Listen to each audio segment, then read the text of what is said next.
Dr. Andrews is on her way.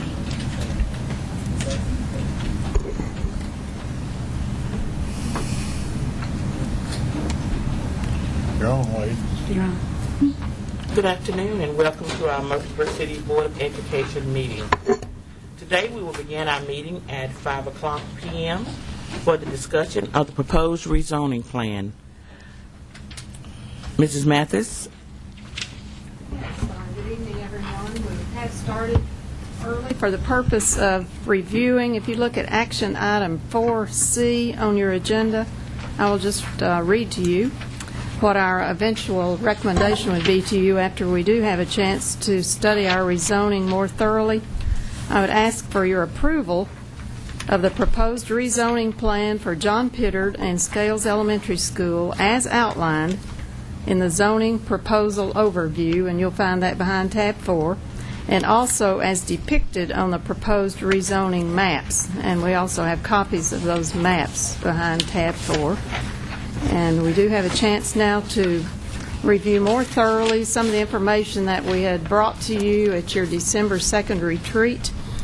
You will find a full packet of information behind tab 4, and I'm going to ask that Mr. Anderson, just for the record, review everything with you in detail, and of course it would be any direction you want to go in proceeding with this, Chairperson Wade. So, Mr. Anderson. Ms. Wade, would you like me to go up to the front so I can use the maps and show everybody? Yes, sir, Okay. if you don't mind. Sure.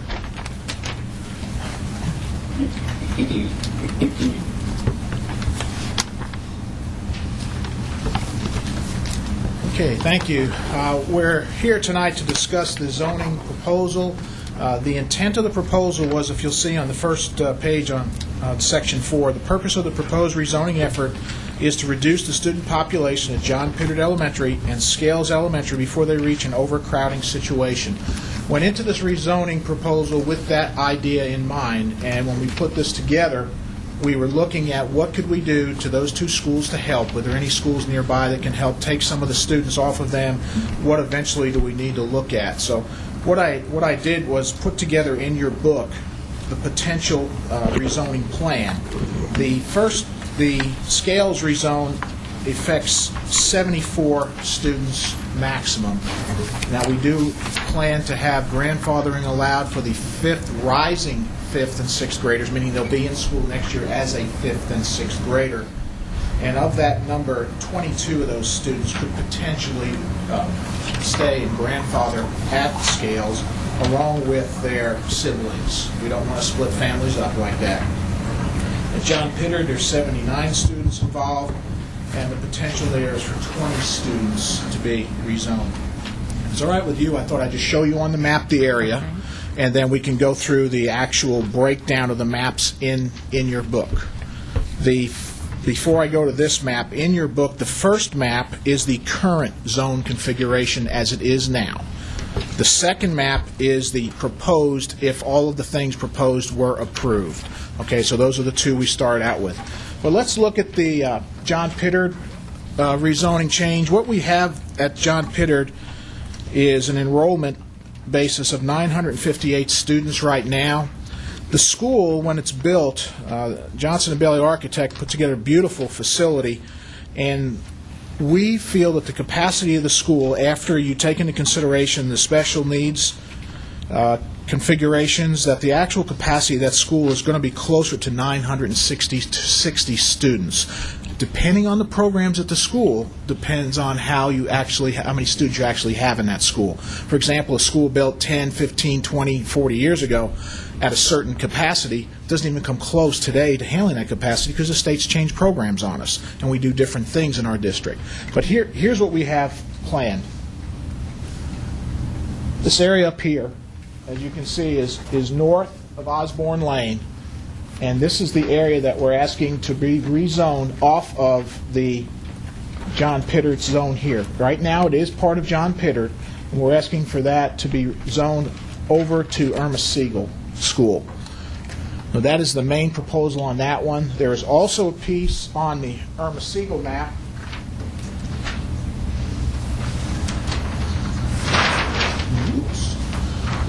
a small piece over here that has no students in right now. It was configured previously to MNE, MNP, but we're trying to keep the line configuration even here. So that's the only other piece, but there's no students in that section right now at all.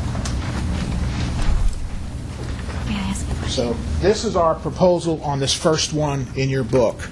If you'll go to the next page after the proposed map, it has a complete breakdown of the students that live in that area, where they are currently going to school. I can go through that with you if you'd like, or if you're familiar with it, we can move on and discuss any more details you would like or answer questions on this one. How would you like me to proceed? Mr. Anderson, I think Mrs. Phillips has a question. I do. What is planned for that section where there are presently no students, Mr. Anderson? What is planned? How many more houses? I didn't bring that sheet with me here. I had it. It was in the notebook I gave you last time, and I'm sorry I didn't bring that one with me. It's not many. It's not many at all. Why would we take those out of Mitchell-Nielsen's? Because there's no students there now, so it wouldn't affect the numbers. And I would try to make it a transportation zone line that would stay on the one side of Sulphur Springs Road, is what I was trying to do. I understand. It crossed my mind that if they are planning to have some nice neighborhoods built in there, that might help some of the demographics at Mitchell-Nielsen.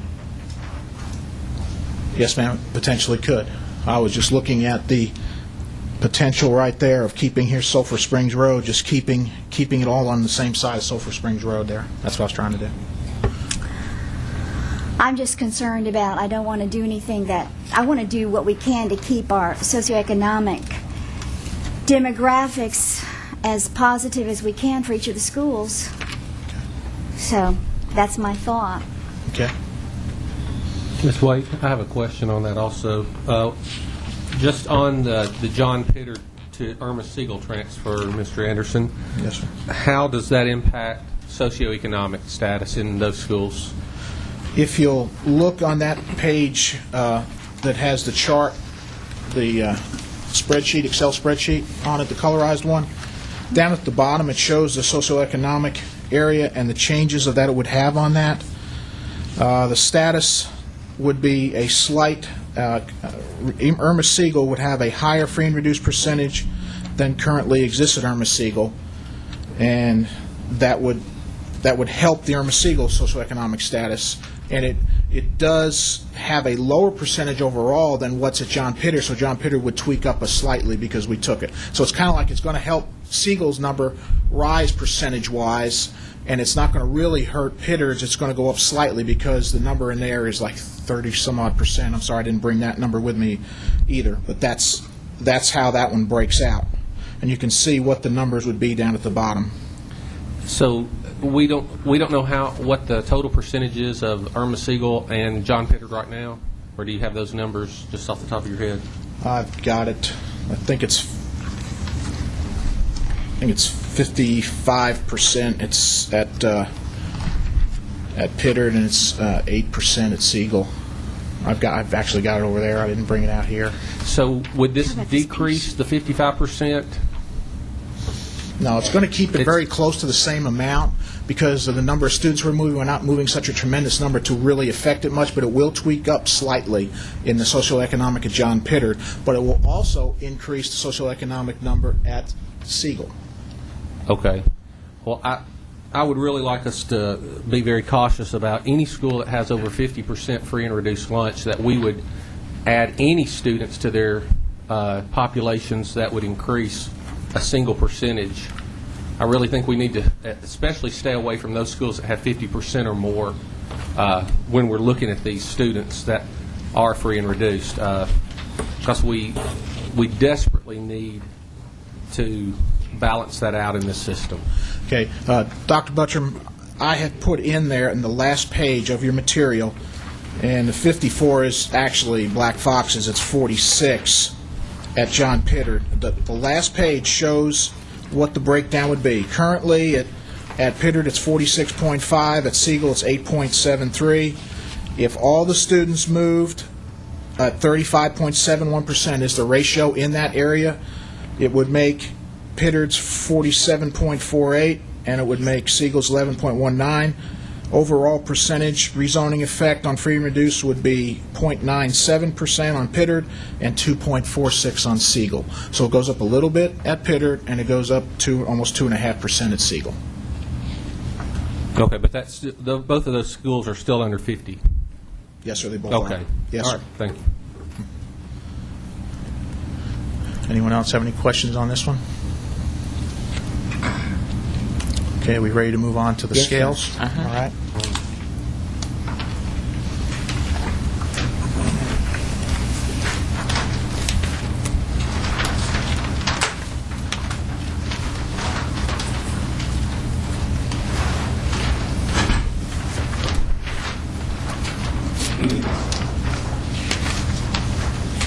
Scales rezoning.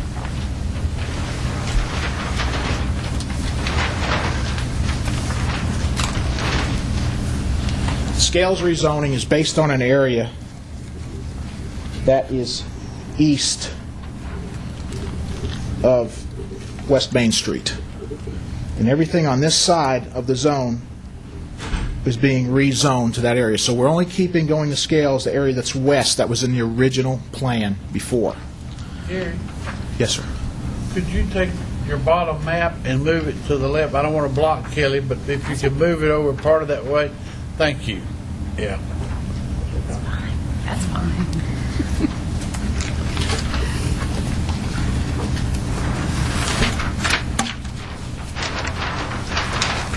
Now, which map is this?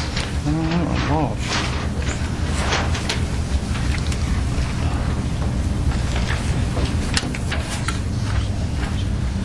Okay, we split that area. We're looking at moving students out of Scales because Scales is at its usable capacity of 975 students right now. Every classroom in that building is being used, just as it is at John Pittard. And we looked at moving that. The area that's outlined in black here is the area that we're looking to move from Scales that was currently purple, is now split into 3 different schools. What we try to do is keep contiguous zones as much as possible. So this area here is the area that we're looking to send to Black Fox because it ties in the bottom piece here and it ties in the main area here. Now, when you see big blank areas, those are areas that just have not been annexed by the city yet, or if they ever will be. But that's what that means. It's a city school system, therefore we have the zoning for our city proper. Okay, so that's the area that we intended for Black Fox, this area here. The area for Bradley is up in this triangular area. They had this area right here. And the area for Hobgood is this area right over in here. Again, it's fairly close here. And you can see the distance that we now are taking the students here compared to where they were before, which was the school was out here on this part. I can show you on another map. So we're bringing the students actually much closer in their own proximity. If you look at the material in your book, and it's the first one, the Black Fox, the first one after the Pittard rezoning, you can see the numbers there. There's a total of 20 students potential that could be affected. 7 can grandfather, so that allows for 13 to potentially move in that one. And we never know how many are going to take their siblings along. We just don't know that, so we don't usually calculate that in. So that's the Black Fox piece of it. The next 2 pages over is the Bradley piece. It's a potential of 15, of which 8 might be able to, or would be able to grandfather. And already there, you can look at Bradley. Already in that zone, 13 of the students have already chosen to go to Bradley who live in that zone area. So that's not a bad change there. And you go over to the next spreadsheet, and it shows for Hobgood, 17 students can potentially go there, and already 28 of the students living in that area already going there. So that again is a good solid move, we think. To try to jump ahead of the questions, you can go to the last page again on the in the material to talk about the socioeconomic breakdown. What you see in the second column is, on the top chart, is the current socioeconomic. If we move the students and without anyone taking up any grandfathering issues, because like I said, we don't know, you can see what the free and reduced percentages would be, and you can see the net effect over in the last column, where Scales would drop 2.81, Black Fox would drop 0.26, Bradley would drop 1.2, and Hobgood would increase by 1%. So those are the net effect changes if everyone were to move with this. Mr. Anderson, if you don't mind, please reiterate, not just for me, but for our public at home that might be watching, why are we taking these children out of Scales? Scales is already at capacity. 975 students are there, and that's what we have. Every room is being used at Scales. And so we are not planning to replace these students with other students that would be coming in new development. If they're within the zone, itself, they would fill it up. Now, are there how many building lots are there in that zone? Like 1,200 potential building lots. So what you're saying is that you're not, okay, but we're not moving some kids out to make room for more kids. Is that what you're telling? That's not what you're saying. Well, we don't know how fast the build-out rate's going to be. In one hand, the recession has slowed the construction down so that people are not moving in or they're not building new buildings in the already approved zone for, and let me put that map up here, but they're already approved zone. There are already lots that are there. It's just they haven't been permitted as yet. Right. So if someone does move into that area, then and they're there, yes, they're going to go to that school. They have to go. They have to go.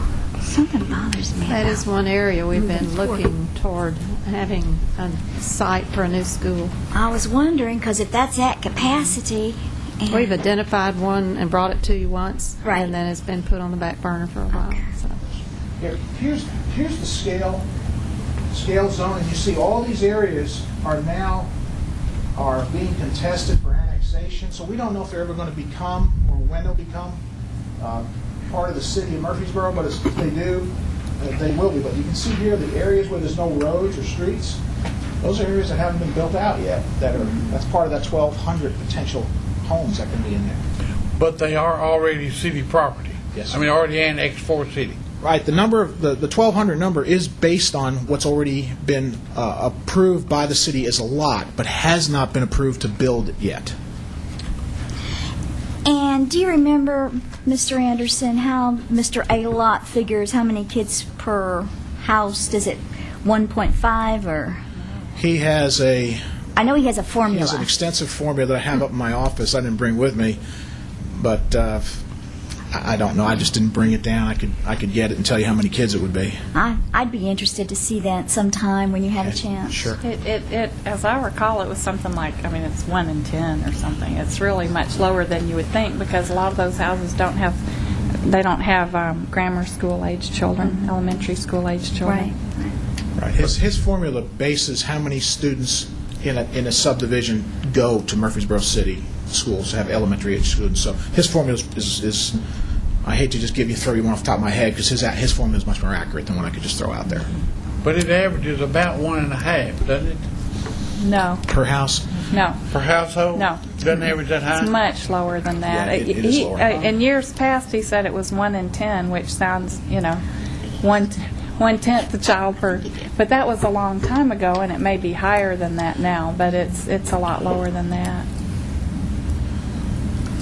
Mr. Anderson, where specifically, when we build a new school, are we looking? I know Ms. Mathis alluded to that earlier.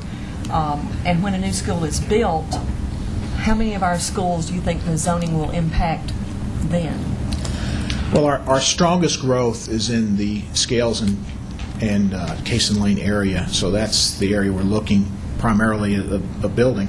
The other area that has the potential for growth is down in the Black Fox area, and that's probably the third location. The second one is the Pittard area again, is looking. So that's why we're kind of really worried about Pittards and we're worried about the Scales area. So I don't want to speak for Ms. Mathis, she's right here, but I'm thinking the Scales with 1,200 potential home sites, it's got to be in the Scales, Case and Lane area.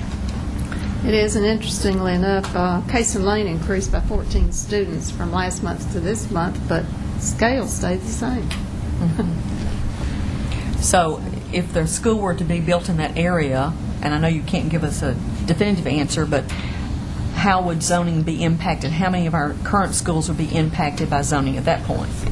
Well, right now, the biggest areas for growth, as I said, are Scales and Case and Lane, and those schools are both, Scales is there, and Case and Lane will be approaching that capacity again. As you know, when Scales opened, it took a lot off Case and Lane, so it's going to definitely affect those two schools. It may hit some of the Black Fox area down in here, too. It just depends on where the school ends up being built when I looked at it.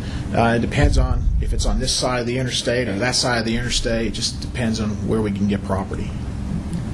Mr. Anderson, were all of these subdivisions that are presently being rezoned away from Scales, were they part of the old Bellwood zone? I believe they are, Dr. Butcham. I didn't know how they redid that. It appears that they were probably part of the Bellwood zone, and I know we've talked about before with Bellwood becoming a total preschool, that the possibility to, after that school's moved to Reeves Rogers for Discovery School, I don't know if the board ever got to discuss whether we should possibly look at reopening Bellwood for K-5 or K-6 again, and that would pull back, of course, the overcrowding from Case and Lane, the overcrowding from Scales, and then if we could redistribute our preschool classes into the schools, I think a lot of schools could possibly take a preschool class or two.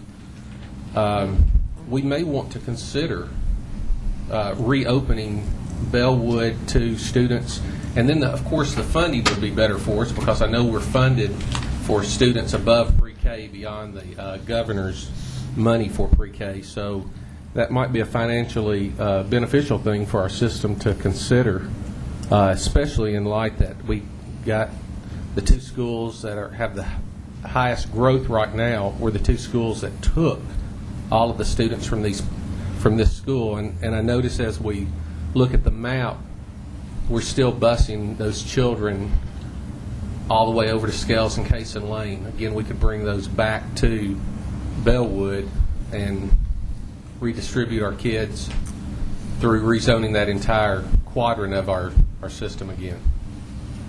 But I know that would be something the board would have to discuss.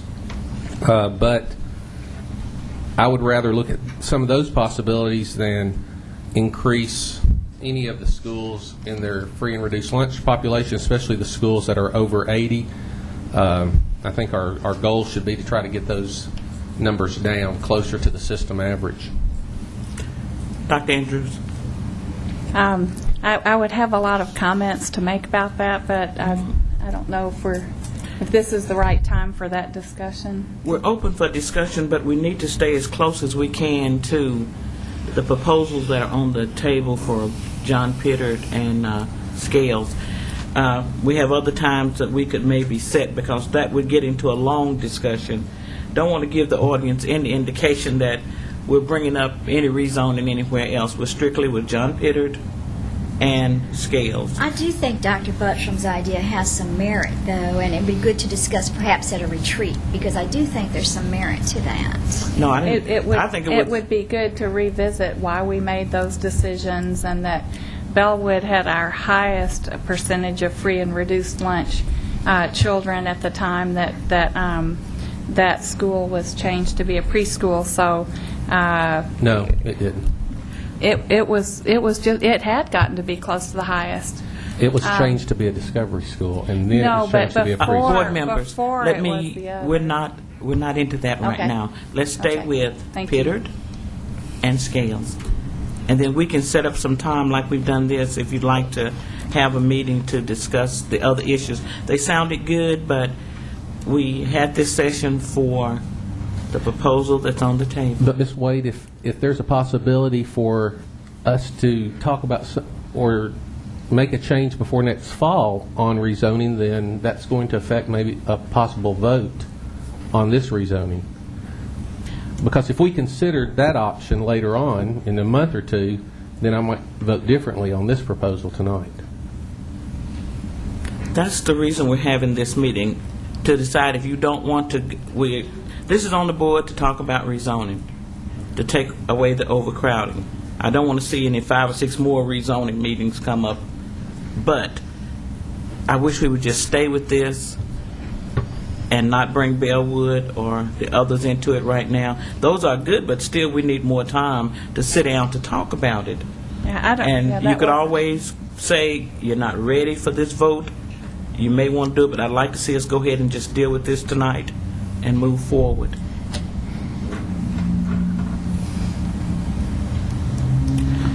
Zoning is always a difficult Yes, issue it because we're is. talking about children. And having had children in the system myself, I understand those issues. I would like, and as much as we could offer any assurance to parents that if in 2 years we have a new school, we may not, no one knows that. I just hope that we would be very sensitive to kids who've already been moved, that we wouldn't be moving them yet again if we can at all avoid that, because it is very difficult. And as I read the comments from the parents, those that maybe their child started out in one school for 1 or 2 years and they moved and they didn't want to move and now they're in 5th or 6th grade. And I know they're grandfathered in, but many of those same parents cannot provide that transportation to get their children to school. So even though we're providing for grandfathering, they can't take advantage of it. So I just want parents to know we are very sensitive to that issue and that we don't take these rezoning issues lightly because it does affect families. Sure. Mr. Anderson, I would assume that some of the students that live inside the city that would be zoned for scales may at this time actually be going to Rockvale. Do you have any idea on numbers in that category? No. Obviously, with Blackman being in the scale zone, I mean, situated right there, we're sure there's quite a few that are going there, and I'm sure Rockvale has some as well. We do not know what that number is, no, sir. We don't have the privy to that. The areas that are in white that are not city property, there are streets there, so we assume those students at the present time are going to a county school. Would that be correct? My assumption is the vast majority are going to a county school. When the school opened up, they were, I understand, taking anyone who lives in the general area allowed in there. We have not let anyone in the last 2 years from out of the area because we realized it was going to soon reach capacity. So I haven't taken any to scales from out of the area. That's highlighted in the purple. Okay. Just a question of interest. How does the system actually determine how many children may live in a neighborhood? I know there's this formula, but does the census work into that? Because I know it's difficult to get numbers, and even when you know numbers, we do know there's a growing number of children that go homeschooled or private schools or whatever. So how do we actually work to try to determine more accurately how many children there are? That's a great question. We don't look at the census numbers. What pretty much happens is a rollover of the previous year, whatever grade they're in first, we look for them to be in second. Our biggest two ends of the spectrum is kindergarten, who's coming into kindergarten, and who's going to stay with us in our 6th grade configuration. Those are our two big things. We don't know on Census Bureau stuff how it is. I'm sure we could actually go and search all that data, but if they're not in our system now, we don't count them in our system until they actually have an intent to be here.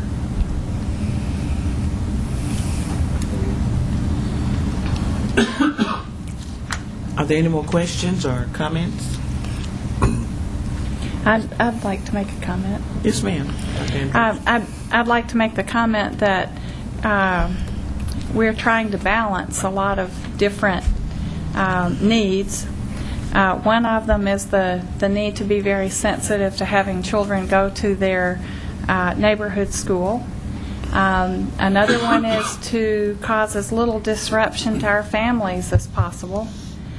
And another one is being sensitive to the socioeconomic balance in our schools. And they all kind of pull against each other sometimes. And I think that this plan it's a pretty good balance of trying to reach those things. It probably does less to disrupt families than many other plans. The other thing that pulls at us is having schools that are have the room for the children that are zoned there. So I would say overall that you all have done a good job coming up with solutions that make sense, and hopefully that will be acceptable to the children that are going there. Another comment I'll make is that my children were rezoned twice when they were in the Murfreesboro City Schools, and they moved from one excellent school to another excellent school, back to another excellent school. Now we're zoned for another school. We're zoned for Mitchell-Nielsen now. But I think as board members, we need to also just have the conviction, the attitude, the drive to make sure that every school in our city is an excellent school for each child that goes there.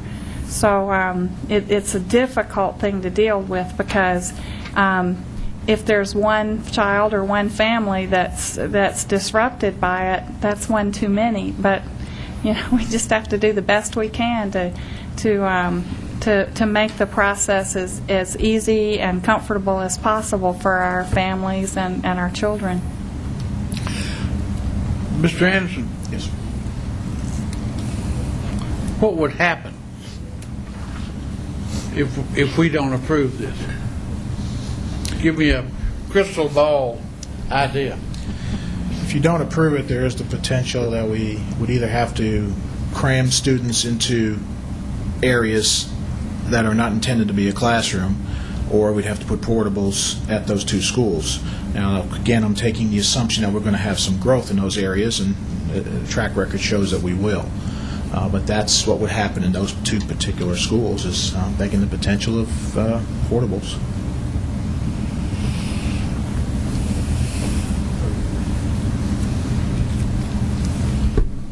Are there any other board members that have any comments? All right. In looking at the map here, shouldn't this cut down significantly on the travel time for the students going to their schools? Yes, sir. It especially in the scales reconfiguration, that will cut down tremendously on travel time for us.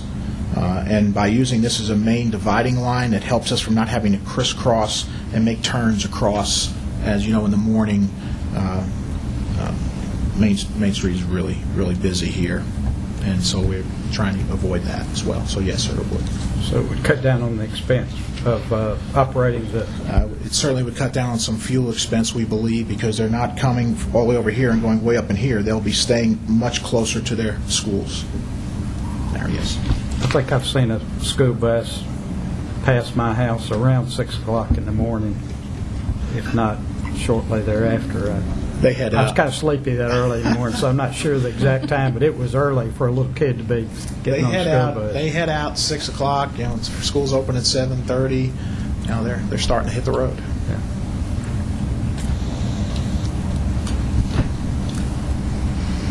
Are there any more questions for Mr. Anderson, or any other questions about the rezoning?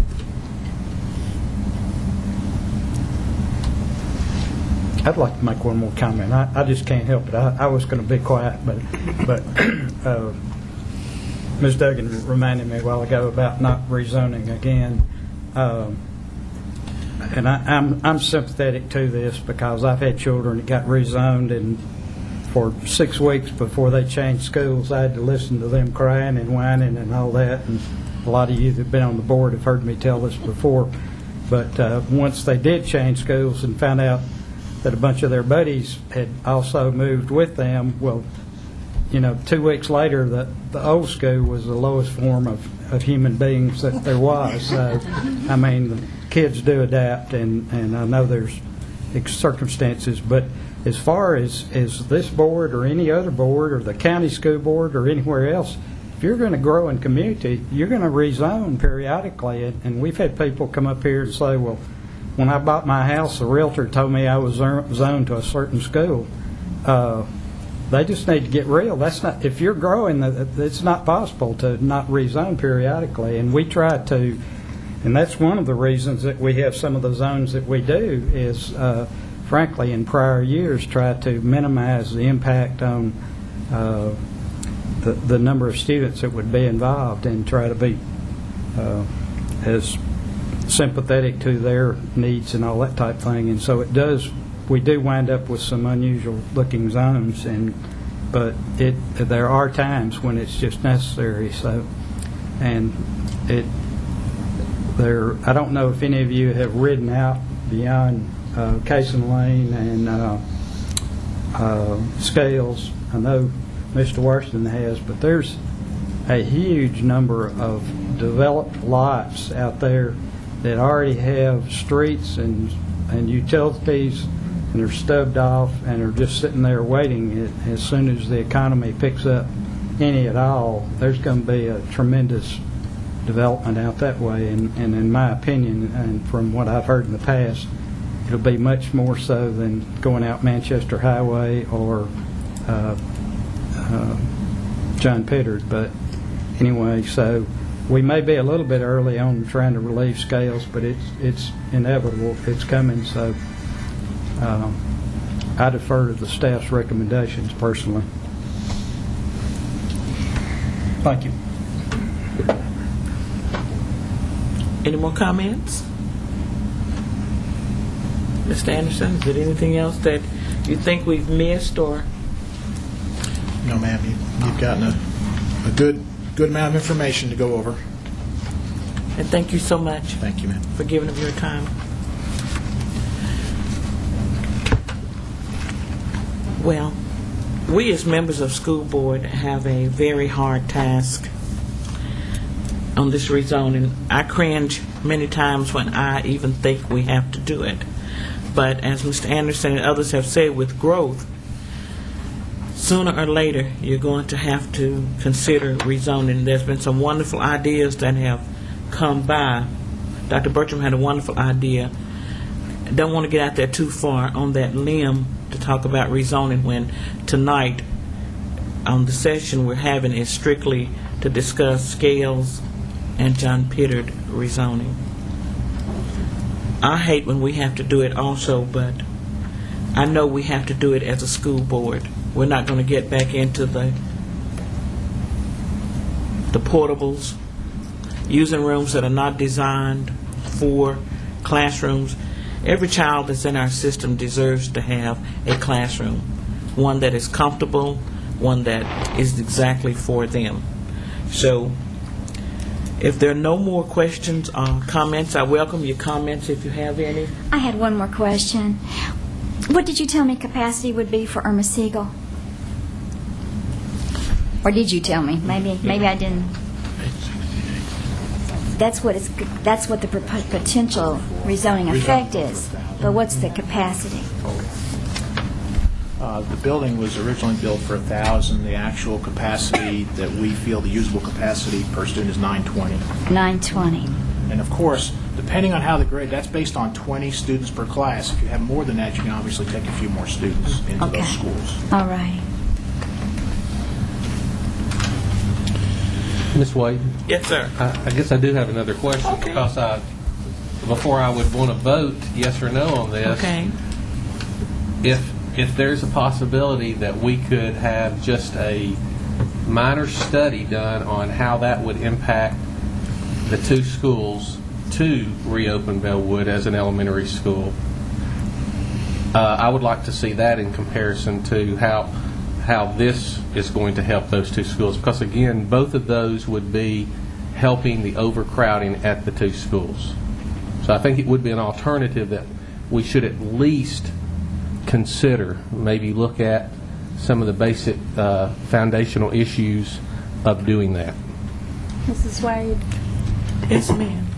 I don't think that there's any way that we could responsibly open Bellwood as a K through 6th grade school again by next August. I think that would be an extremely fast rate to try to do it, and there are a lot of other issues involved. Personally, knowing why we closed Bellwood and changed things and put the preschools there and what problems it solved, I'm not interested in doing it, but I don't think that we need to delay a vote on zoning to wait for a study about something that we haven't had a chance to think about, the staff hasn't had a chance to think about, and that we really couldn't pull off very well by August. So I'd rather not deal with that at this point. Maybe I misunderstood, and let me ask. I may have misunderstood what Dr. Bertram said. Were you talking about, or were you suggesting opening up Bellwood by August of a new school year, or were you just wanting a study of what would be? I think if we could look at the impact of reopening that school and what it would do to the two schools in question, Scales and Cason Lane, it would give us an opportunity to decide, do we want to make this change this year, or should we continue at all the schools like we are now and consider reopening for the fall of 2010 Bellwood. We would not have to do it this year, although I think very effective school systems can do things that quickly. We opened a Discovery School in half a year many years ago, and it was successful. But I think that if we change these students now, and then we find out in July at a board retreat that it would be more advantageous for us to reopen Bellwood and redistribute all the students in these two school zones, then we're going to have to switch those students again to another school. So, yes, I would like to know something about the restructuring of that school as a possibility before I would make a decision here. This really wasn't on the agenda, and it's kind of a little bit out of the range of what we were talking about. So I'm not quite sure what we need to do at this point in this way. I'm going to ask Mrs. Baker a question, if she doesn't mind, because I need clarification on the session. When we had talked about this, and you can correct me if I'm wrong, and that way I'll learn and the other board members, we would initially want to have a session of this kind prior to, we can always move the time. I know we had discussed before that we don't get to vote, but is it strictly what we said we were going to meet about, just the rezoning of Scales and Pittard? Is that strictly what's on the table for us, or can we veer off into other forms of rezoning? Well, what y'all had scheduled to discuss was the rezoning because of Scales and Pittard.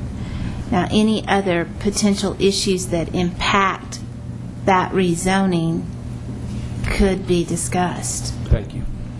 And we can also vote, of course, because it's an announced meeting. Okay. Right. All righty. Yeah. Well, we'll just move right along, and then we'll come back to that. Mrs. Phillips?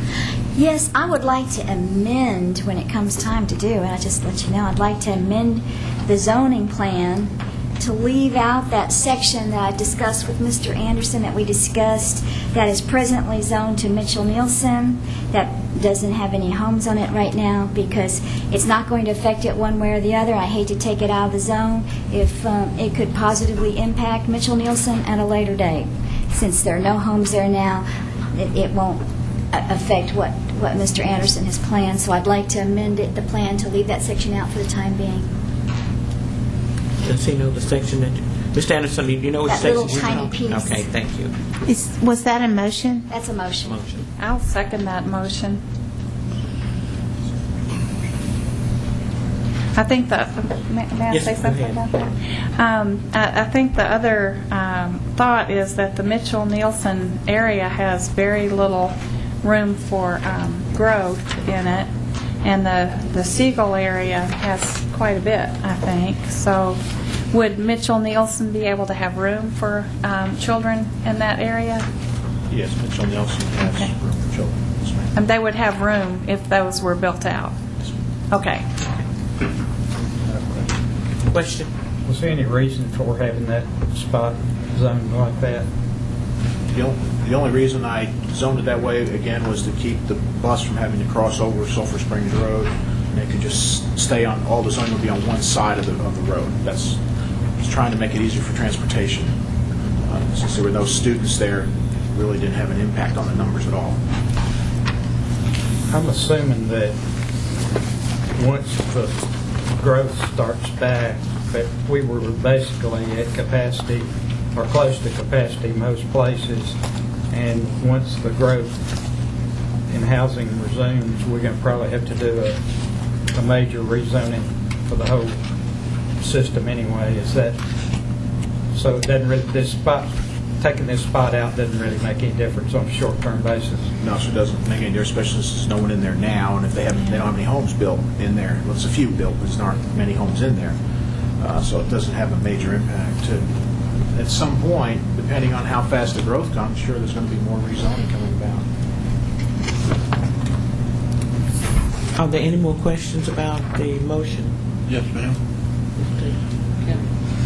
So the area that Ms. Phillips is talking about, right now, there's nothing there. Am I correct? There are a few homes that are there. I think there's 4 homes, but there are no students. No students. All right, so if a family moves in and has students, they will be zoned to go to Mitchell Nielsen? Mitchell Nielsen, right now, they'll go to Mitchell Nielsen, and if you don't agree with what the proposal is and go with Ms. Phillips' amendment, then yes, they would go to Mitchell Nielsen. But the reason that you rezoned that area was primarily transportation. Yes, sir.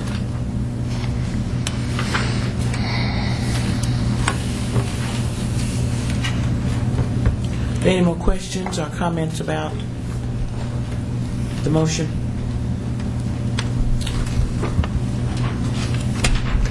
Are you ready to vote on this?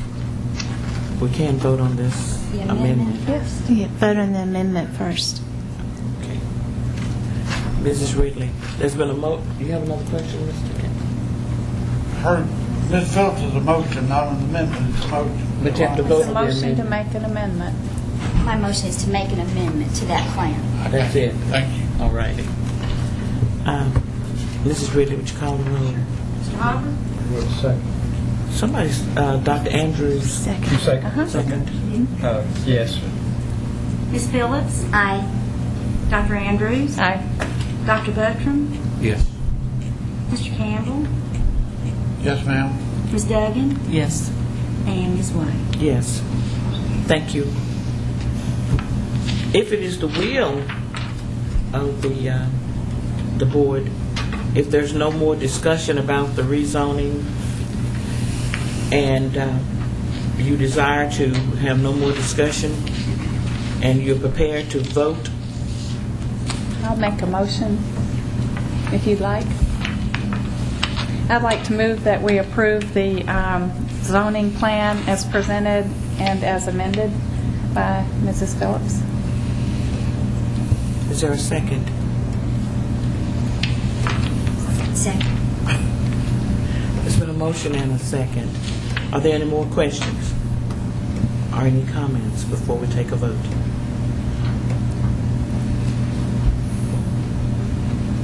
Ms. Ridley? Ms. Duggan? Yes. Mr. Hopper? Yes. Ms. Phillips? Aye.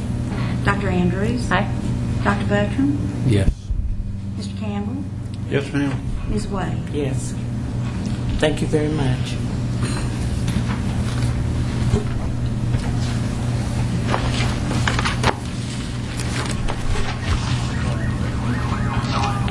Mrs. Mathis, if it's okay with you and the rest of the board, we'll go ahead and get ready to reconvene at 6:30, if that's okay with everybody.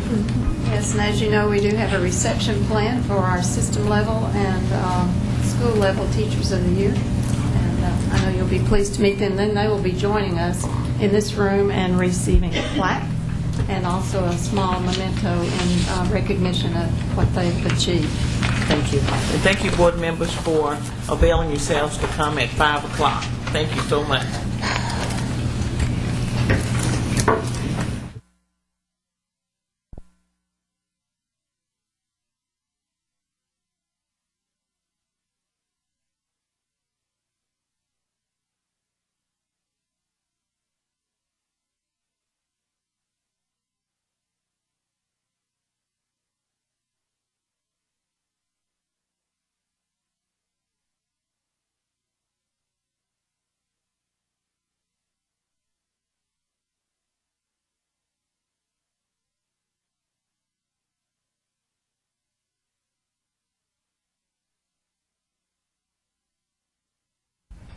Communications, Ms. Mathis? Yes, and good evening again.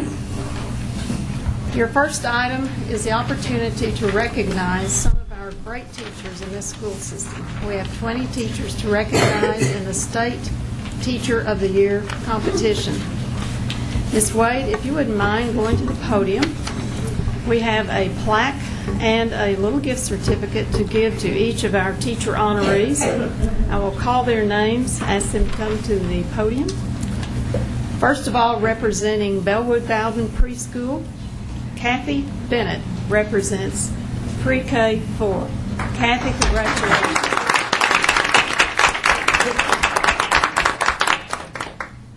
Next, representing Black Fox Elementary for grades 5 through 6, Cindy Larson. Cindy? I'm sorry. Oh, Cindy? Yeah, that's correct. Kate. You're Kate. I'm sorry, we had that reversed in our book. So Candy Powers, who could not be with us, is representing grades 5 through 6 for Black Fox. And Mr. Thompson, would you come and accept on her behalf, please?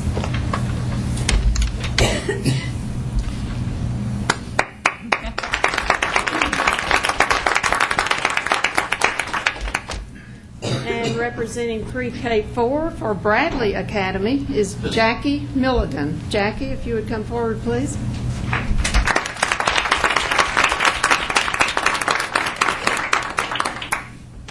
And also for Bradley Academy, grades 5 through 6, Mary Rice.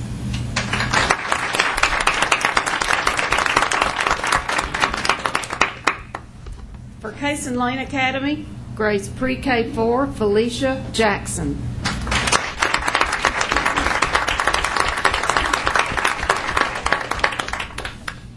And Felicia may just want to wait. We have another one for her in just a few minutes. I tell you what, let me go ahead and award to Felicia. She's also going to be the system level Teacher of the Year representing Pre-K 4.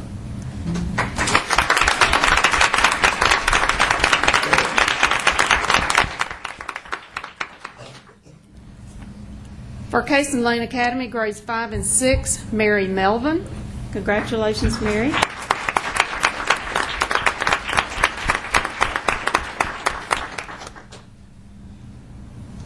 And for our Discovery School, representing grades Pre-K 4, Melanie Maxwell.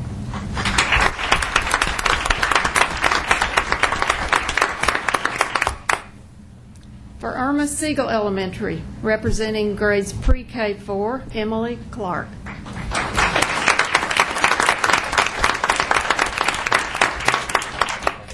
And also for Irma Siegel, grades 5, 6, Kevin Templeton could not be with us. Ms. Tuckson, would you please accept on his behalf?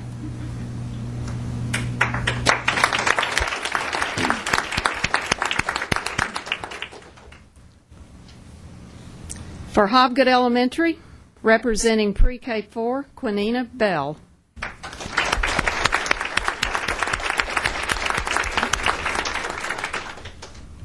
And also for Hobgood Elementary, representing grades 5 and 6, Mel Prater.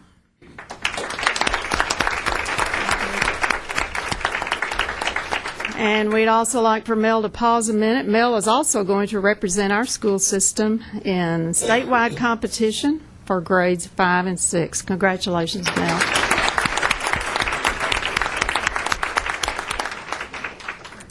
For John Pittard Elementary School, representing pre-K4, Patrick Thomas.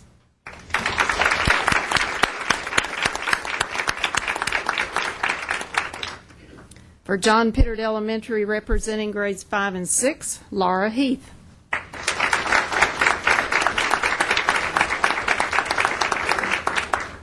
And for Mitchell Nilsson Primary, representing pre-K4, Peggy Courier.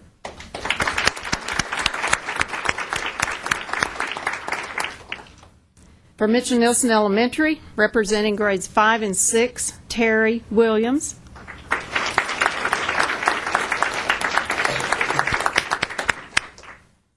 For Northfield Elementary, representing pre-K4, Stacy Young.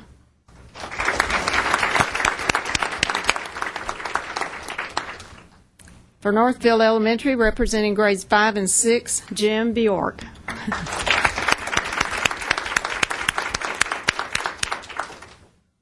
For Scales Elementary School, representing pre-K4, Krista Hoekstra.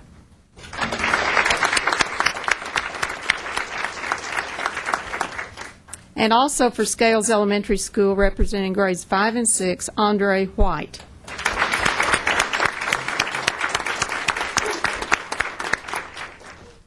Congratulations to all of you. Thank you so much for representing the school, and for Felicia and Mel for representing our school system. We know we will have a state winner, so hang in there, and everybody support these folks, and I know we'll do well. Thank you all so very much for being here.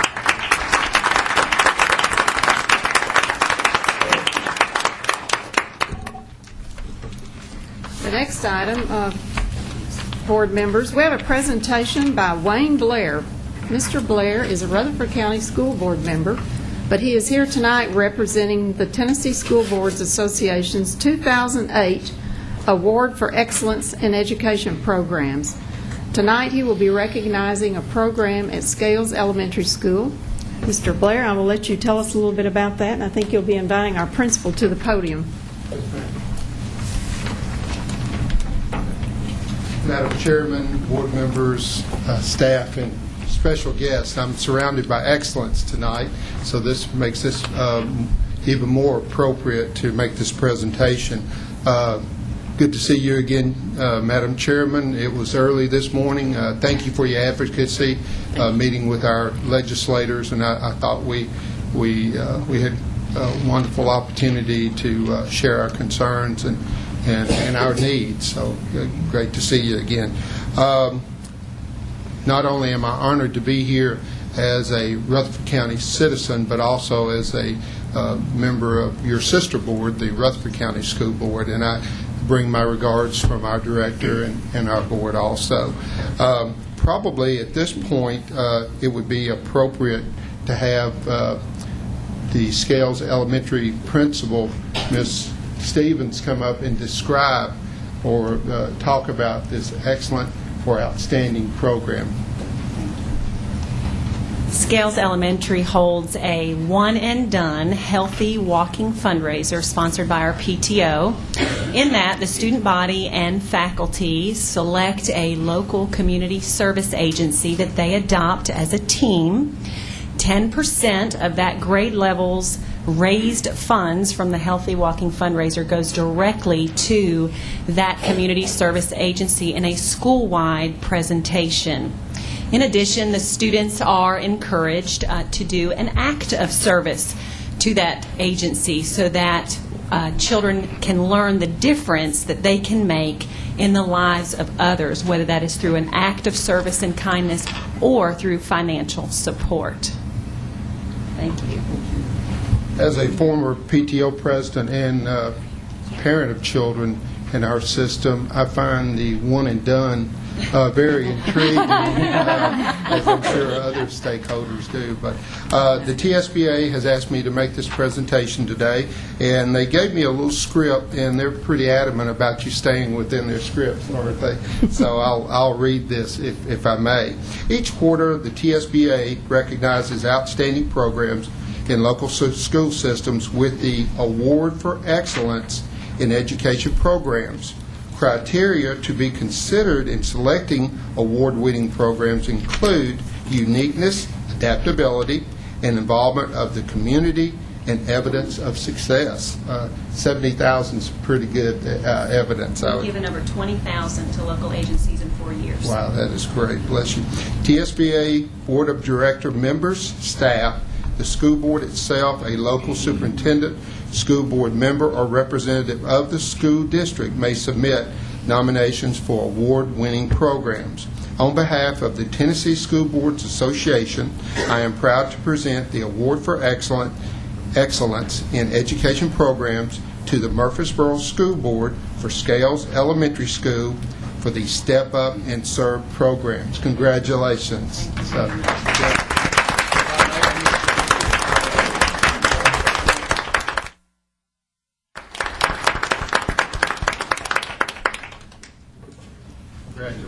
Great to see you.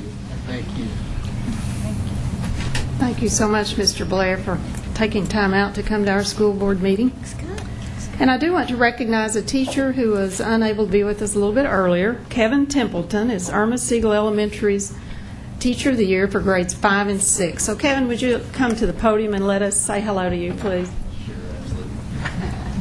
Mrs. Tuckson has your certificate and your gift. So.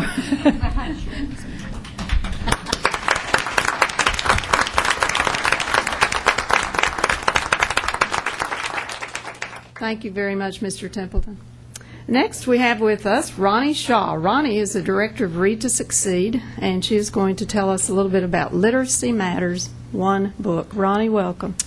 Hi, all. Thank you so much for your time. It's good to see you, and I feel very honored to be part of this group here behind me. This is these are the teachers that make the Read to Succeed activities that happen all the time. These are the folks that actually really do all the work, and it's particularly nice tonight to see Wayne Blair, who happens to sit on the Read to Succeed Executive Board, and of course Mary Wade, who's also on our board, and some folks who have spelled for us for the Celebrity Spelling Bee are here, so it kind of feels like home.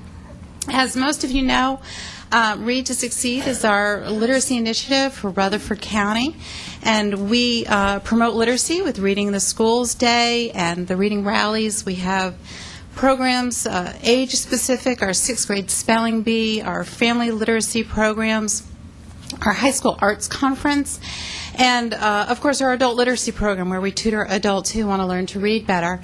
One of our initiatives that we're in the middle of right now is the One Book Community Read. As you might recall, I was out here last year hawking last year's title, so I'm back to hawk this year's title. It is Animal Vegetable Miracle by Barbara Kingsolver. It's a fascinating read about a family that decides they're only going to eat locally grown or produced food for a year. And you get all sorts of fun and enticing stories by a well-known author. You might be familiar with Barbara Kingsolver from some of her fiction. So it's an easy read, it's a fun read, and it's a great way to save some money during these economic times. It'll help you work on that little home garden. It'll help you save some money at the grocery store, and it will help you with healthy choices in the kitchen.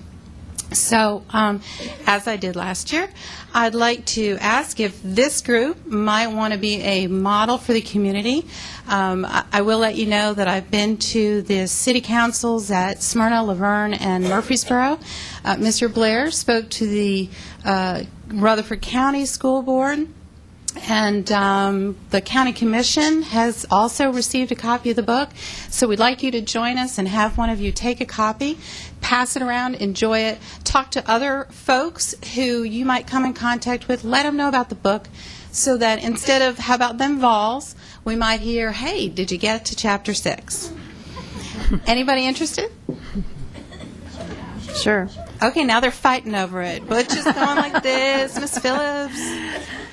Okay, well, we'll start with Ms. Phillips, and then we'll let her hand it along. So thank you all very much for everything that you do and your support of Read to Succeed activities. Thank you. Thank you, Ronnie. We really appreciate your support of our schools and of education in general. Makes a difference. Thank you. Next, our schools will be celebrating Read Across America. Of course, this is the celebration of Dr. Seuss's birthday. Some of our preschools will begin tomorrow having you read to their classes. I think the week officially starts March 2nd, but we start everything early. So I hope you will be participating. This will be a great opportunity to get in our schools and to get to read to children. We thank the following 3 companies for their contributions to Hobgood Elementary School. Kohl's contributed $500. Smyrna Bowling Center gave them $500. And ExxonMobil also gave them $500. We very much appreciate their contributions. And during the 2007-08 school year, all of our schools conducted a Jump Rope for Heart event that raised more than $50,000. Black Fox PE teacher Mike Vaughn has been instrumental in the successful organization of our school system's Jump Rope for Heart.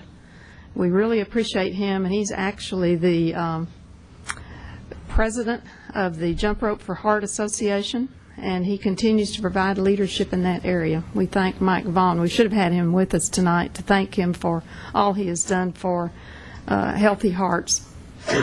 Mr. Neil Scott, an associate professor in library at MTSU, visited the Library of Congress, and he returned with 150 books to give to Mitchell Nelson Elementary. He's done this 3 times in a row now.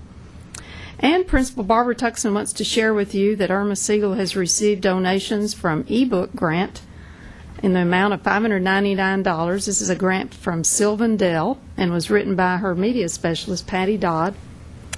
Also, because of parent volunteers, $500 was given to us from Verizon. The parent volunteer was Kelly Hurley.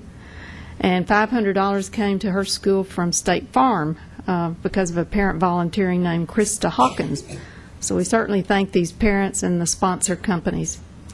Tony Leathers, a 4th grade teacher at MNE, was selected by Scholastic Book Club, their classroom care program, to receive $500 of books to donate within the community. And her classroom was selected from nearly 16,000 entries nationwide. And the last thing is just to remind you that the City Schools Foundation's fashion show will be this Saturday at the Stones River Country Club. You do have an announcement on your table to remind you of that. It begins at 11 o'clock. We invite men. I've noticed some of the men are not showing up for this. We've got to do a little bit better job encouraging our males to attend this. What we do is our male principals serve as hosts. So any male board members who would like to attend, you're certainly welcome to serve as a host at the event.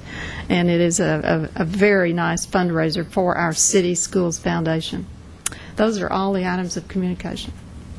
We're now ready for consent items. Is there a motion to approve the consent? I move we approve the consent agenda. Is there a second? Consent items. Second.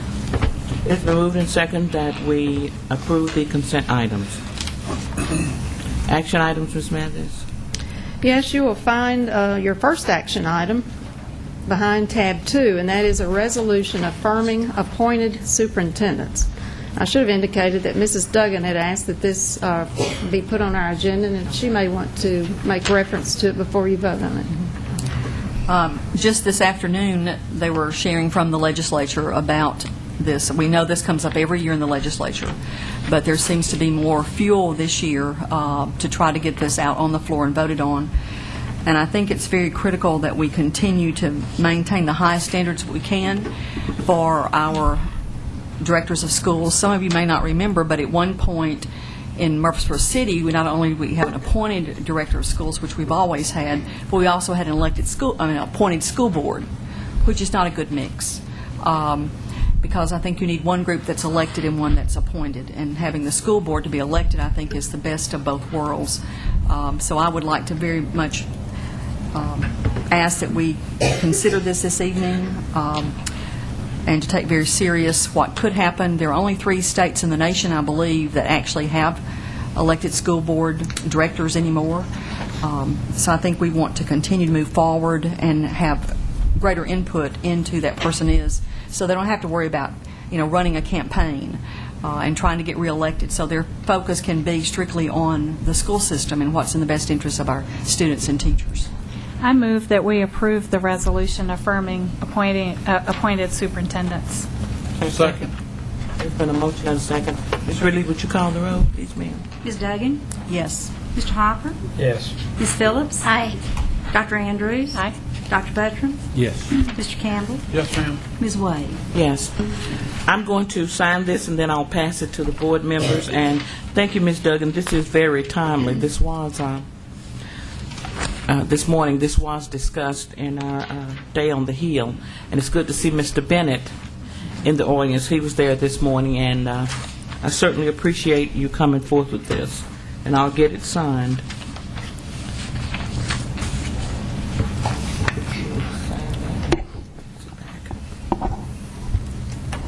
All right, Ms. Mathis, you can.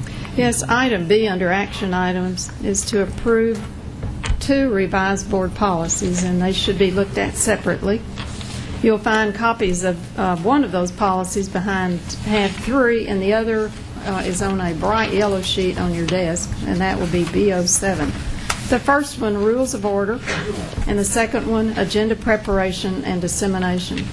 And I'd like to comment on the outstanding job that Ms. Kelly Baker does serving as the legal counsel for our school system, for our school board. She has worked, as you all know, arduously to come up with language that best represents input from all of you.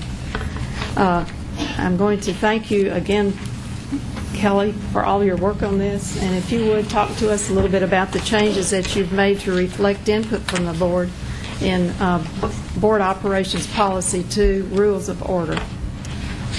Okay, this policy you discussed at length at the last board meeting, and it's here before the board for your final approval on VO2 Rules of Order. This is a combination of different suggestions from various board members.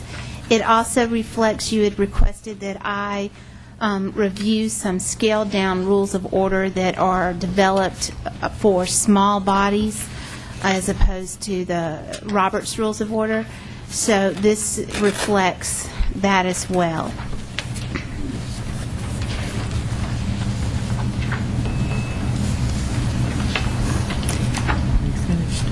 As far as BO2, I would... Okay. Are there any questions for Ms. Baker during this change? Yes, ma'am. Question? Under conflicts of interest, what substantiates a conflict of interest? That was provided, that information's been provided to you in our ethics policy, and there are state statutes that deal with a conflict of interest. Under that state statute, if you have a direct conflict of interest, meaning a financial interest in an entity that comes before the board, for example, someone that wants to sell, if you have a financial interest in the company that sells school buses, and you are a majority shareholder in that company, then you would have to disclose that you have a direct conflict of interest and abstain from voting on that matter. An indirect conflict of interest may be that a relative works for a certain school system, a school, and you would just announce that as an indirect conflict of interest. It would not. You would just need to announce that before you voted. You wouldn't have to abstain from the vote.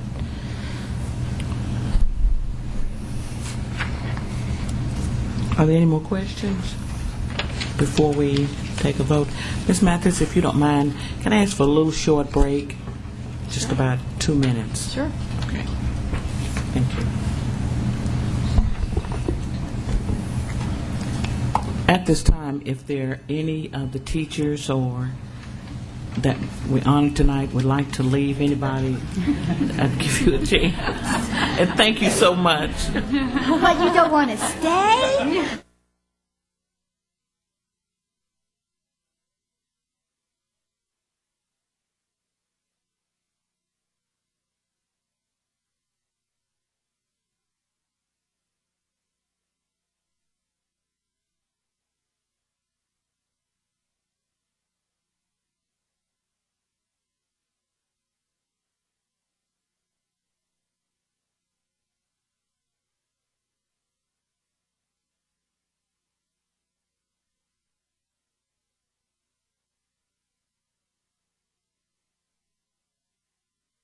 Ms. White?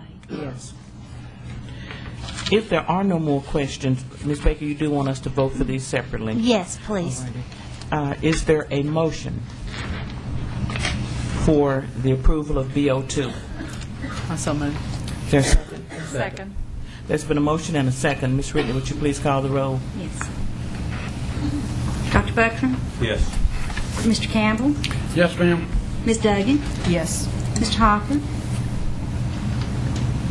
Yes. Ms. Phillips? Aye. Dr. Andrews? Aye. Ms. White? Yes. Okay, now we'll move on to BO7. That's the policy that deals with agenda preparation and dissemination. And there are the changes that you see on the copy that was left on your desk in black. I inserted those changes because after reviewing the minutes, we had discussed the need to have some leeway that if there is an emergency item that needs to be dealt with prior to the next board meeting, that be allowed to be added to the agenda. So therefore, those items I've put in black were designed to deal with that situation, and that's what you'll find under Roman numeral 2A, and as well as Roman numeral 6B, and Roman numeral 7. And 6B, I also altered because I thought if a board member, often y'all request that things be, you bring up items to be placed on the retreat agenda or a later board meeting, and before it had just read to be placed on the next agenda. So I thought you would want that added leeway to specify possibly what agenda you would like that information placed on. So we will still have other business Tonight. on our agenda?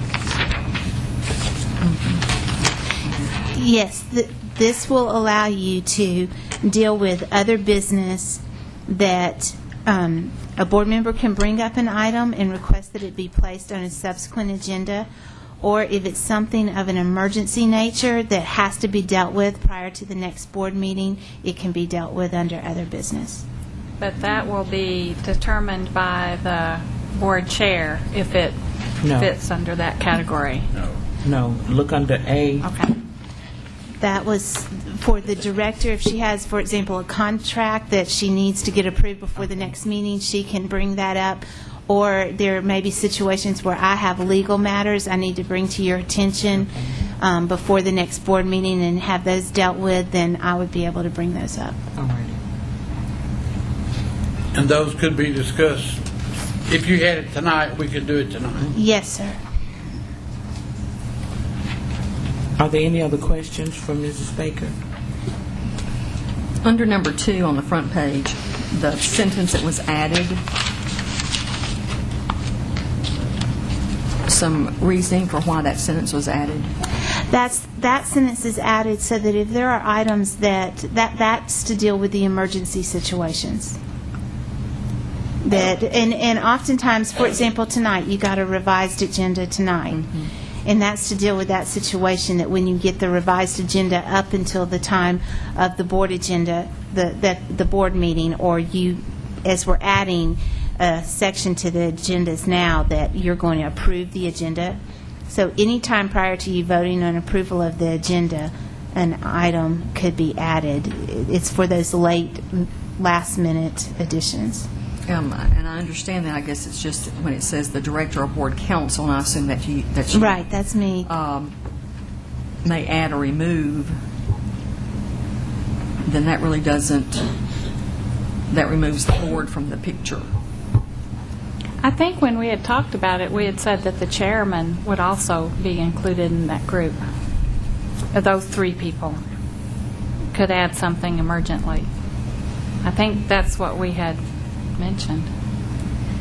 But this is solely for an emergency situation, is that Right, and if you would like that clarified, that I can add the emergency language to that section as well.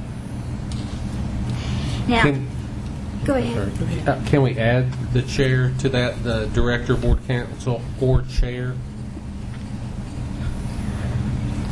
Could I get what you would like that sentence to read in the form of a motion, so I'll know exactly how you'd like that to read. Yeah, I'd like to make a motion that in the sentence under 2A, agenda preparation that has been added, that it be changed to read, the director, board council, or board chair may add or remove items to the agenda at any time before the approval of the agenda. Is there anything in the state law, Ms. Baker, that affects this or anything, or? No, this, Okay. no. Is that just recommended TSBA policy that says the director and the chair Well, the shall have state- the authority, or is that statute? The state law says that the director and the chair have the authority. They're the executive committee that set the agenda. But I thought you were referencing just this particular sentence to be able to revise it after the agenda's been sent out. That's not dealt with in state law. That's a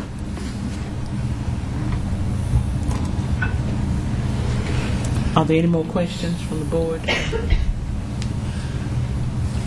Yes, ma'am. Okay. I don't disagree with Dr. Buckham's motion. But as much as this has been discussed, and at the last time we had a meeting, we discussed that we couldn't change the agenda. Even prior to, once it's set, prior to. And then it was stated, yeah, the agenda can be changed, but the question was, how do you notify the public? And somebody said, well, it's on the website, which is okay, but I would dare say that the majority of people that were in this room tonight did not check the Murfreesboro City Schools website before they came to this meeting to see if the agenda had been changed. And you had also discussed the fact that before, that with that approval of the agenda, that you were going to have the capability to add items or remove items from the agenda and rearrange the order of the agenda. And the discussion reflected that the board had acknowledged there are going to be those situations where last-minute items need to be added to the agenda. And that's why I added these changes to reflect that need to add last-minute items to the agenda to avoid having to call you in for special meetings unnecessarily. And I think at that time we mentioned that it would be the director and the board chair that would be responsible for that. So I would assume that anything that the council would bring would go through them anyway. Right. So I'm That's not, fine. yeah. See, I still have a problem that I, as a school board member, cannot ask for something to added to the agenda tonight. Because I can't.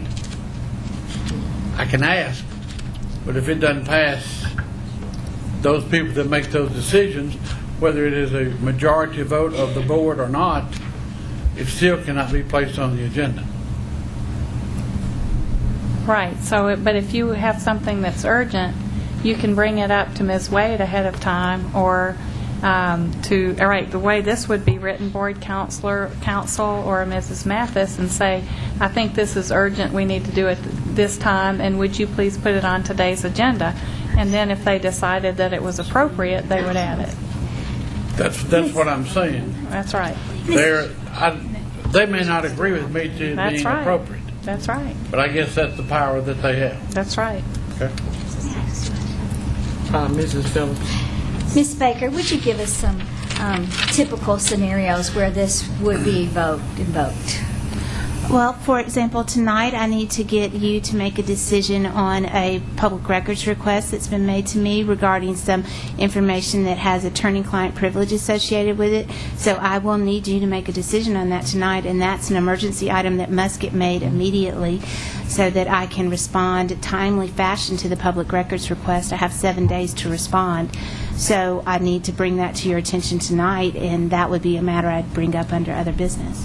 So these are not policy things. These are things within the workings of the system. Yes. That, we had a roof flooded or a school caught, on fire. So these are emergency type situations that need to be dealt with in a very timely way. Yes. Okay. Are there any more questions? Hearing none, We didn't have a second on the Oh, motion. I'm sorry. I'd like to second that amendment. There's been a motion and a second. Ms. Ridley, would you call the roll? Dr. Buttram? Yes. Mr. Campbell? Yes, ma'am. Ms. Duggan? Yes. Mr. Hopper? Yes. Ms. Phillips? No. Dr. Andrews? Aye. Yes. And Ms. Wade? Yes. Motion carries. Now, can I get a motion for Board Policy B07? I move we approve Board Policy B07. Second. There's been a motion and a second to approve it. Call the roll, Ms. Ridley. Mr. Hopper? Yes. Ms. Phillips? Aye. Dr. Andrews? Aye. Dr. Buttram? Yes. Mr. Campbell? Yes, ma'am. Ms. Duggan? Yes. Ms. Wade? Yes. Thank you.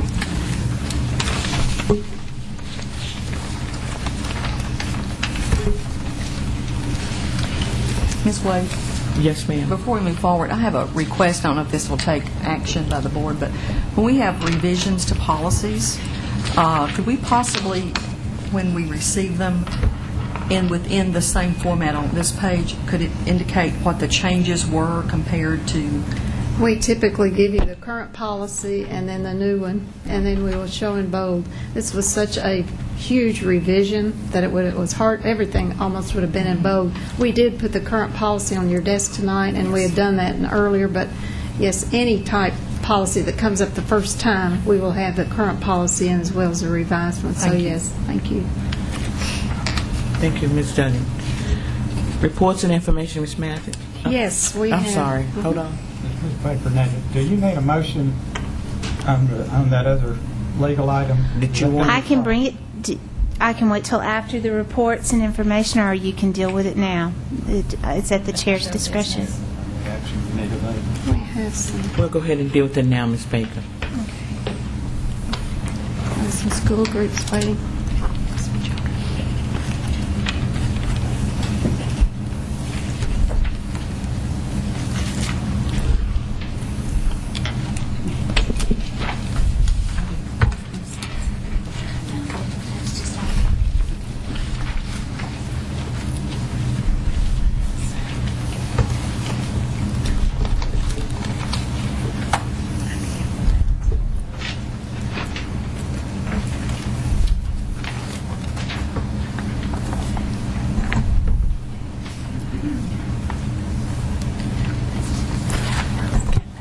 I'll give you a moment to read the memo that I've passed out to the board.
Okay. Go on. And as you can tell, I need the board's permission to release this email because it does have the attorney-client privilege attached to it, as it was a communication from me to my client, the board. So, may I ask a question? So, we're not obligated, you're not obligated to release this because it's covered, but it would be okay. So, it looks like you think it would not be a problem for us to waive that privilege and to let them see that email. Is that right? That's correct. I don't That's basically believe the it would gist of be it. a problem for you to waive the privilege as to this particular email. Okay. Has anyone discussed with the board member and gotten the other side of the story? No, I don't. I don't even know who it was. Okay. Can I get a motion? So moved. Second. I'll second it. There's been a motion and a second to, wait, you have a question, Mrs. Andrews? I don't know. People don't even know what we're talking about. Should we read this and say it all? No? Okay. All right. It's just whether you're going to waive attorney-client privilege. Okay. May I ask a question, Ms. Williams? Yes. Will this set a precedent in future emails that you may send that you may feel would be detrimental to release or No, to this- waive the attorney-client privilege? I just don't want to set a precedent And and then the next time one comes up that we feel like maybe shouldn't, even at your suggestion or not, then the public comes back and says, you told us this one, but you won't tell us this, so... And I appreciate that concern, and that is a very valid concern. And you deal with the attorney-client privilege issue and any records request on an individual basis, and you would look at them individually. If it was a matter that had the potential litigation connected or what have you, I may not advise you to breach your attorney-client privilege, waive your attorney-client privilege and release that information. This particular correspondence, I don't feel that there is any detriment to the board in releasing it, and I feel that it's okay. Can we ask why someone's requested it? A reporter has requested it, and I do not know why.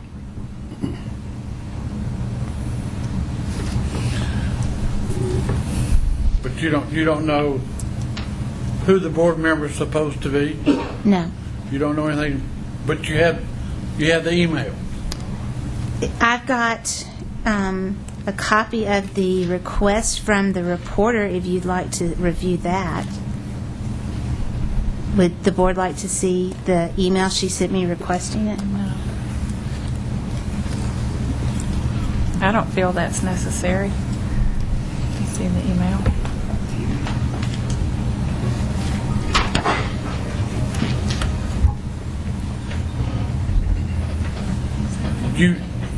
That's a copy of the request, is that correct? Yes. But you don't have the email. Yes, I have it here with You have the me. email. Does anyone need their memory refreshed?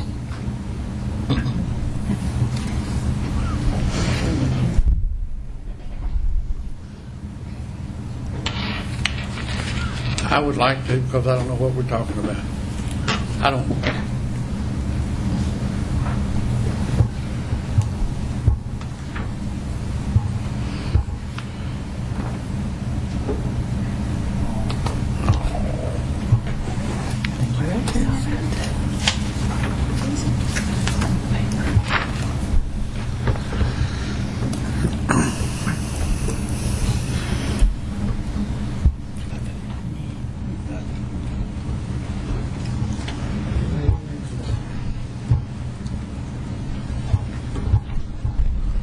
All righty. You finished, Mr. Campbell? Yes, ma'am. All righty. Ms. Ridley, call the roll. Do we have a motion? Yes. Yes, we do. In a second. Ms. Phillips? Aye. Dr. Andrews? Aye. Dr. Buckner? Yes. Mr. Campbell? Yes, ma'am. Ms. Duggan? Yes. Mr. Hopper? Yes. Ms. Wade? Yes. Thank you, Ms. Baker. Ms. Mathis. Reports and information. Okay, thank you. What we've all been waiting for, as you know, monthly we've been getting to have a little snapshot of some of the great things that are going on in our various schools. And tonight, it's the turn of John Pittard Elementary Principal Roseann Barton. So, Ms. Barton, if you would please come forward and share some things about John Pittard Elementary with us, please. I would love to share things about John Pittard Elementary. Sorry for the voice, but I'm about to lose it, so I'll do the best I can.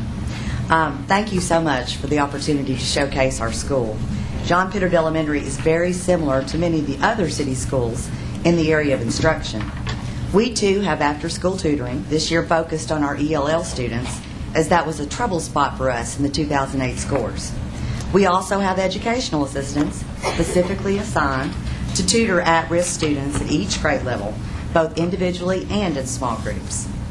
We, too, have tailored our daily instruction to fit the needs of individual students, with academic intervention plans being written for non-proficient students after each testing. And we also continue to search for innovative, motivational ways to reinforce and challenge our students.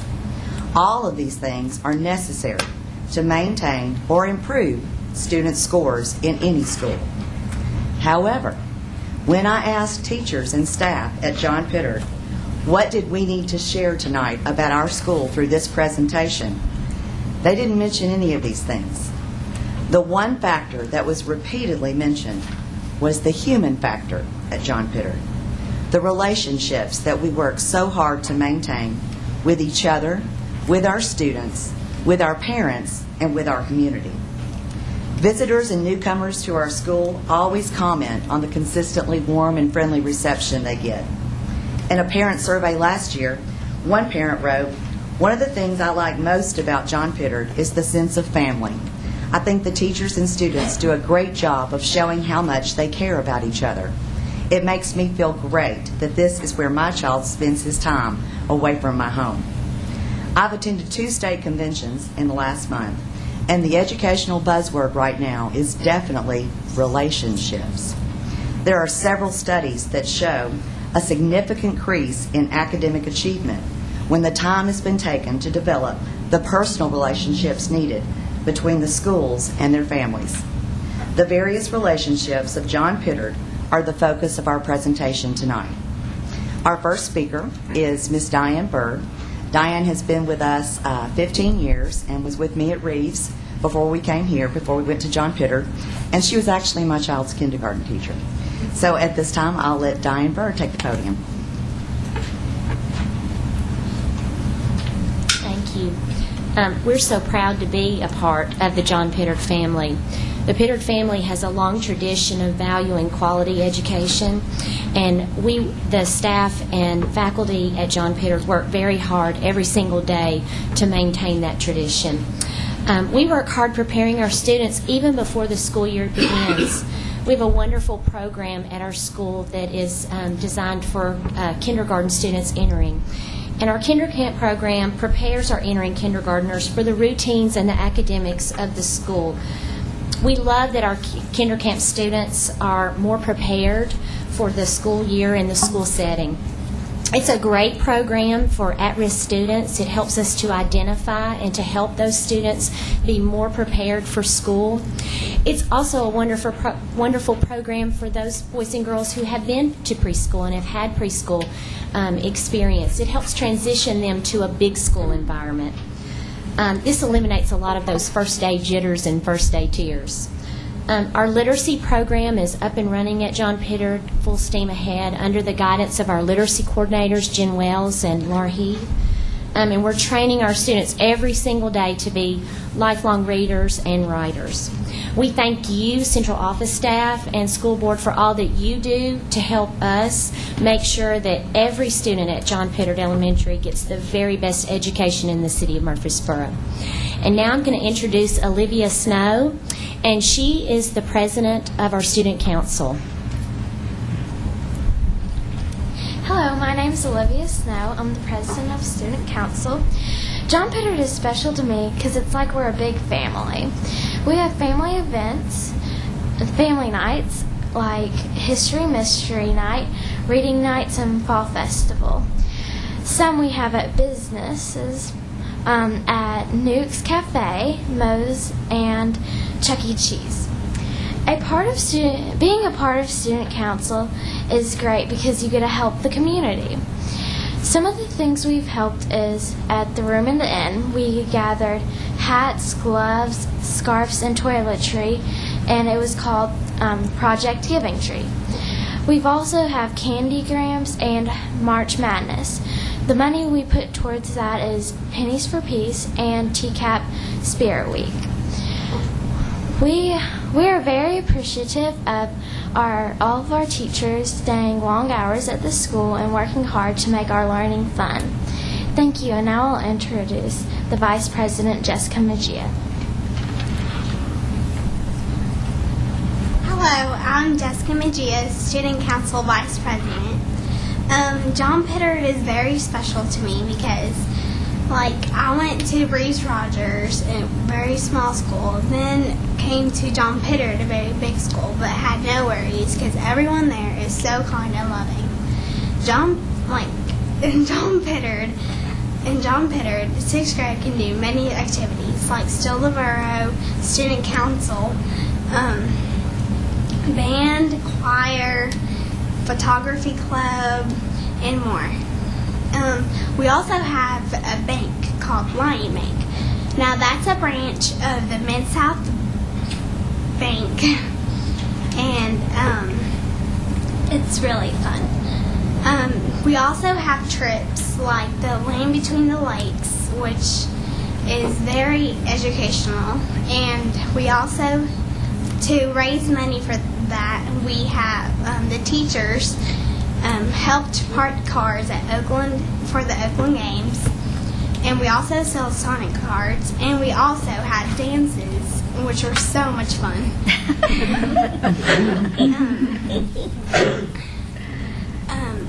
At my classroom, we learn to trust each other. We can tell anything to each other, like we laugh, cry, and we just share stuff that goes in school and out of school. I just love John Pittard Elementary. Thank you so much. Now here's my teacher, Ms. Jennifer Austin. Good evening. I'm Mrs. Jennifer Austin. I teach 6th grade at John Pittard Elementary, and I just want to share with you a couple of the things that are very unique about John Pittard. One is our relationship with Oakland High School, our partnership. We have high school students that come over to our school and mentor and peer tutor our students. Just recently, last week, we took our 6th graders over to see the musical Oklahoma, and we really enjoyed that. Another unique thing about John Pittard is our grade level partnership plan that we're just beginning to implement that goes across the board, where teachers get to work with teachers they do not normally work with, and upper grades are partnered with lower grades, and we focus on math and science as part of our improvement plan, and we will be implementing that from February through May.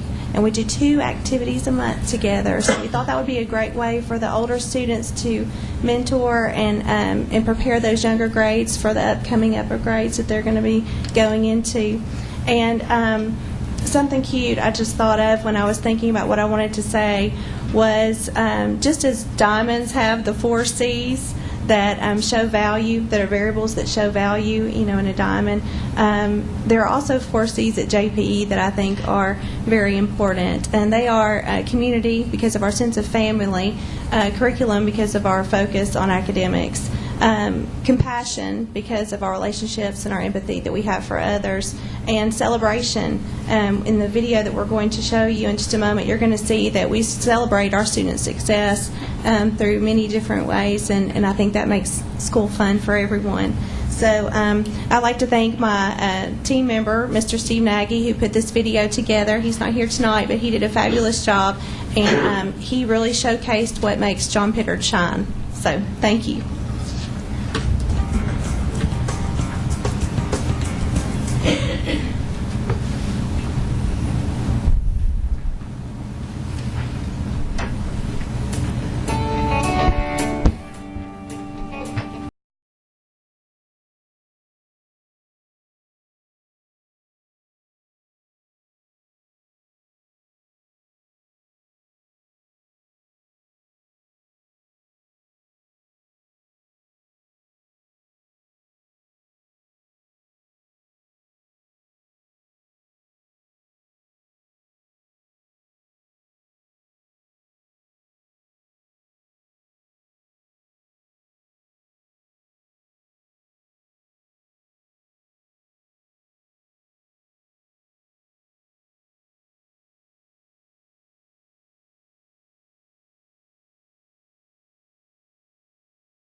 coming here?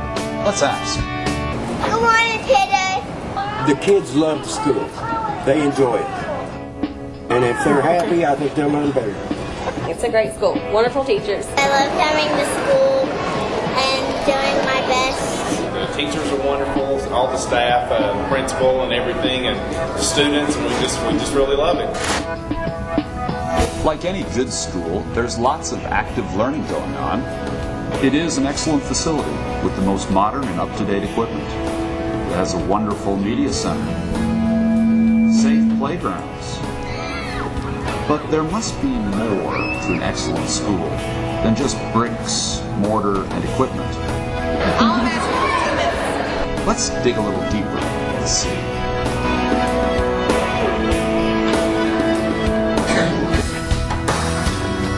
There are lots of activities to get involved with if you're a student. The photography club is one.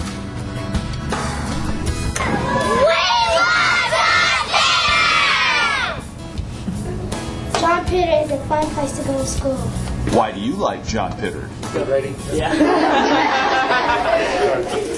I'm so nervous. What was the question again? Even Abe Lincoln likes John Pittard.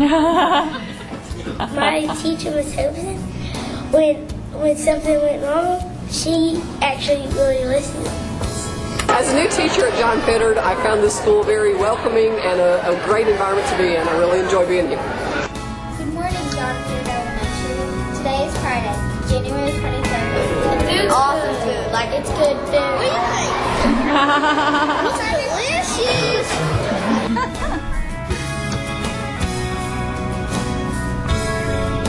Even cute girls get hungry.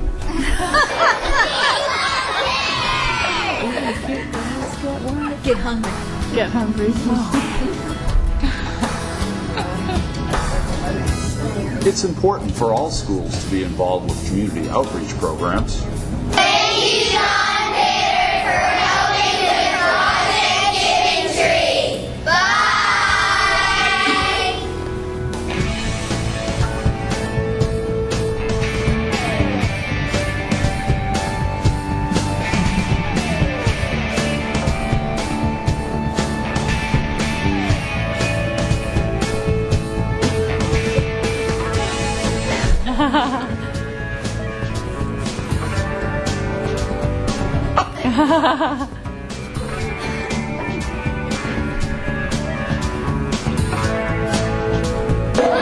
I'm having so much fun even though I just got here. It's so crazy. I like John Pittard because I have lots of friends that care about me when I'm hurt. Even though boys go to school here, I still love John Pittard. When I come to school, I know what I'm saying. One time I bought my teacher Miss Myers some flowers because I like them.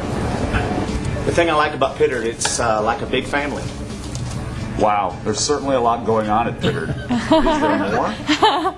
What we need now is change. America needs the change that Barack Obama can give us. Come on in, Barack. Thank you very much, and my fellow Americans, let me say right now that this is not about a Sonic burger state, or this is not about a grilled chicken state. This is about these United States and the 6th grade here at John Pittard Elementary. That's what I think. And furthermore... No, it's about more than that. It's about banana splits, yes. No, it's I about disagree. I don't think you understand.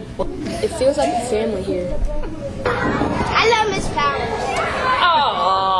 We can't find Dumb Dog again.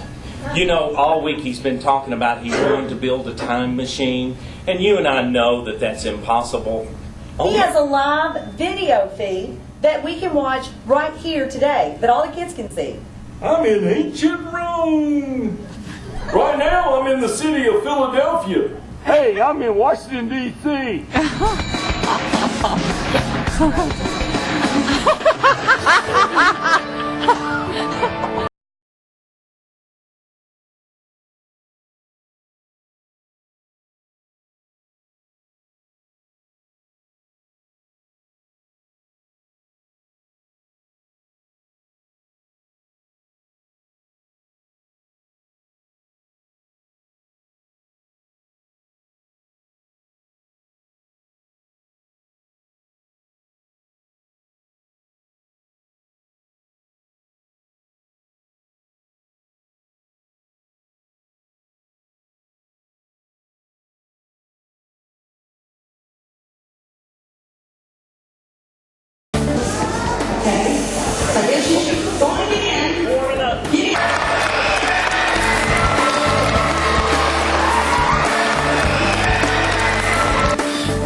this kind of family involvement in the children's life. Love the teachers. I like all the programs they have going on for the little kids.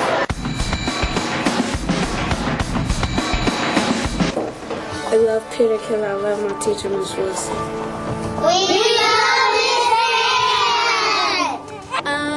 Our friends that we made over the years, from Reeves Rogers to John Pittard over the years. I like Pittard because I know people love me here. I have a great teacher, Miss Kroom, and she has a lot of fun, and that's why I like Pittard. We absolutely love it. It's just the best school environment. We love the principal, the teachers that our son has had. Everything is just wonderful. We wouldn't have it any other way. We love it here at Pittard because it's like having a big family. Compassionate, caring, loving people working together like a family. That's what makes a great school.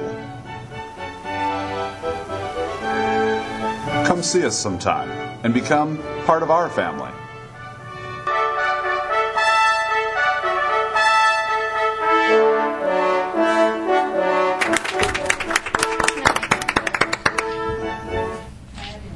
So much. Especially thanks to our president and vice president for speaking. Yes, they were awesome.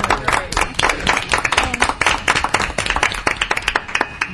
I tell you what, I can tell that there's so much that is amazing and fun and educational going on over there. And I have to second Ms. Bird's comments, right, about kinder camp. It makes a huge difference for the parents, too. You know, to see their child be able to make that transition, and the parents get over their jitters as well as the kids. And girls, your parents, I'm sure they're so proud of you. You represent your school and our system so well. Thank you both. Hats off.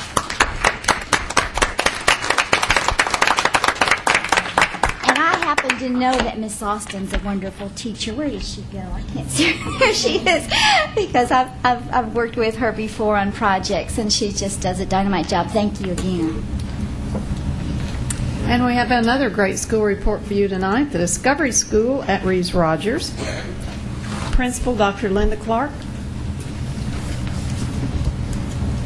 Welcome, Dr. Clark. Thank you. Good evening.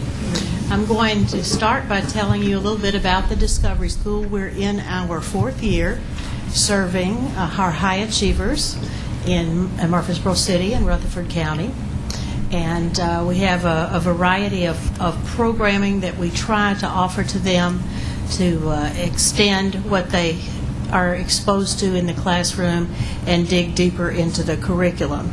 Someone asked me that very first year, well, what is your vision for the school? What is it really about? Is it the technology school? Is it a science school? Is it a math program that's really strong? Or is it your program in the arts? And that really caused me to think, and I realized that I had the answer, but it took 4 years. I thought of the answer at the first of this year. The Discovery School is about providing maximum opportunities for high achievers across the board. So we're providing opportunities. If your niche is technology, we're providing opportunities there. If your niche is drama, we have opportunities for you to excel in music and drama, in a wonderful arts program, in a terrific science lab. So we have programs that would enrich and challenge you no matter what your interests, no matter where your interests lie. And that's what the Discovery School is all about. I have just a very short video to show you the different programs that we're highlighting. The first scene that you're going to see is a new program for us this year, our Ambassadors Program. It's a program in student leadership. And this was initiated by one of our parents who approached me, Miss Sarah Trowbridge, and said, I want you to hear about this exciting program. It's called Student Ambassadors, and it offers a lot to students in the area of student leadership. And she was so right, and we worked together and offered this program for the first time this year, and that's the first scene that you will see in our video. So I hope you enjoy it, and it gives you a flavor of what the Discovery School is all about. Thank you.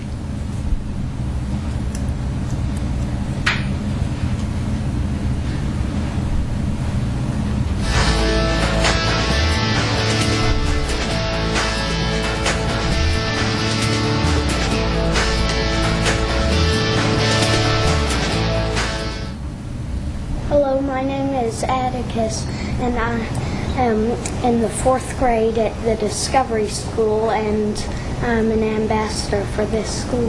And the ambassadors give school tours, they welcome new students and visitors, and they represent the school and work at other events. And there's 16 of them, and we are called out whenever we're needed. And I like being an ambassador because it is a very fun thing to do, and you get to give tours. Hi, my name is Emily, and I am a 4th grader in the Discovery School. I'm in the Discovery School Ambassador. This is our first year of the Discovery School Ambassador program. We have 16 ambassadors. It is an important program because it provides leadership opportunities for the kids who are ambassadors. The ambassadors in our school must be in grades 4 through 6. Hi, my name is Patrick, and I am a 5th grader at the Discovery School. I am also a school ambassador, and you have to fill out an application if you want to be in the program. You have to get references and parents' permission. Then you go to an interview. You must keep good grades, of course, and good behavior, and you may continue to serve through 6th grade.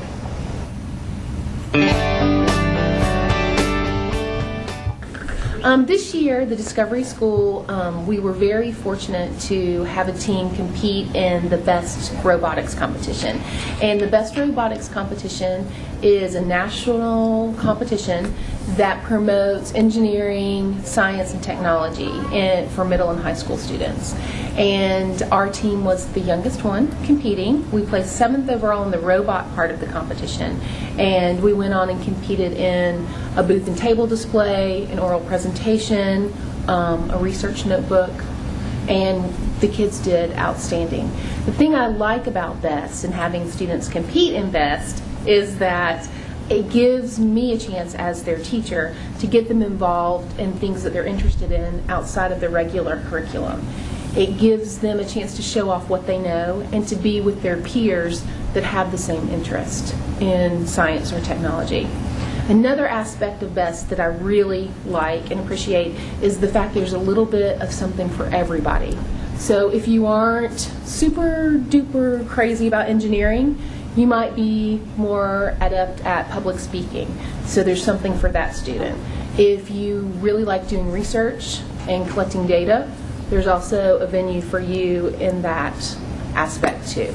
Well, in BEST, see, I basically helped with, in the BEST thing, what you have to do, you have to put an airplane, this year it was the topic, you have to put like a styrofoam airplane up on top on a magnet, and we need to build a mimic plane of that.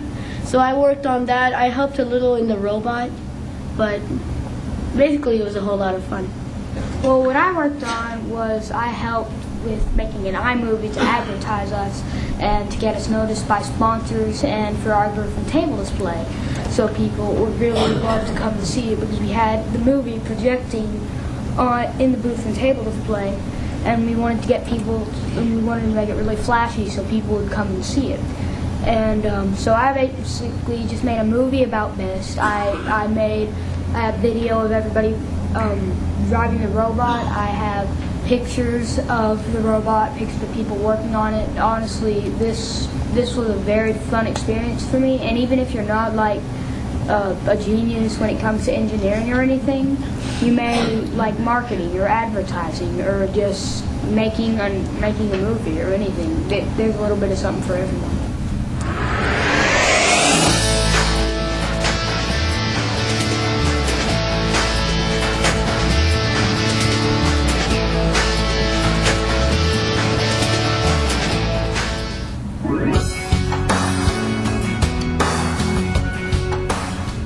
Enrichment clusters are optional ways of learning. They are very motivating. They are designed to promote high levels of achievement and creativity. Each grading period, students choose to participate in one of the challenging classes that extend beyond the regular curriculum. Each student will select a topic that is of special interest to him or her. The children participate in small groups of multi-age students. Each cluster is led by a teacher that has exceptional knowledge of the topic. A differentiated program of study is provided by each teacher. Parents, guest speakers, and educational assistants enhance and enrich these learning experiences. In each cluster, the students explore multiple hands-on learning activities, which include the use of computers.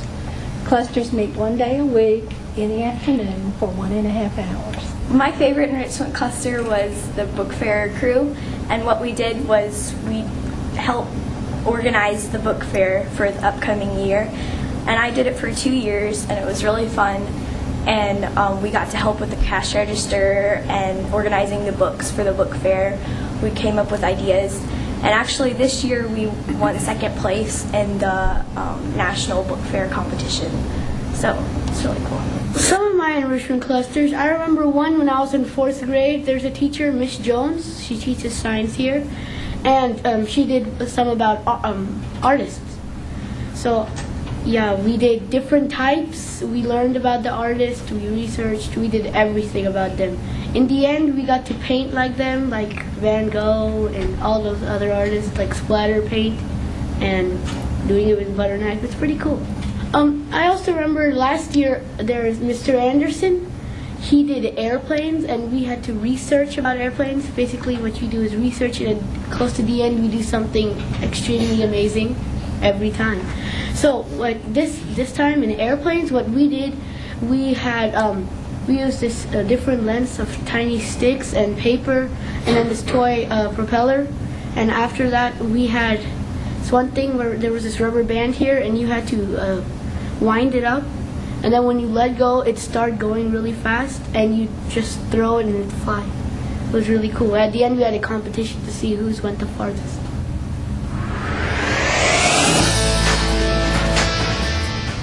Here at the Discovery School, we're using the Rezoning Learning System, which is an online program that matches students' interests and learning styles to many different opportunities. The opportunities are designed to provide enriched, challenging learning experiences. All the activities and options in the Rezoning Learning System are based on the Enrichment Triad model, which is identical to our enrichment clusters that are held every Wednesday. In the Rezoning Learning System, each student is given an individual talent development profile, or a TDP, then an individualized enrichment differentiation database collection of internet, downloadable resources, games, and other enriching activities are located on the internet and are available to students, parents, and teachers for personalized instruction. Based on students' responses to questions, specific activities are identified, such as virtual field trips, real field trips, creative training, critical thinking, projects, independent study, contests and competitions, nonfiction books, fiction books, how-to books, different summer programs, and the list goes on and on.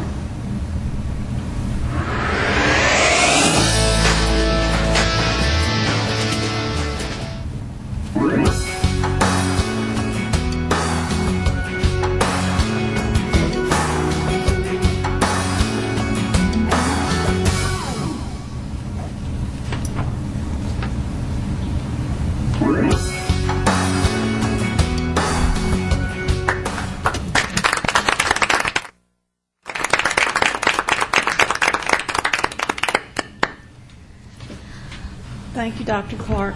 Great.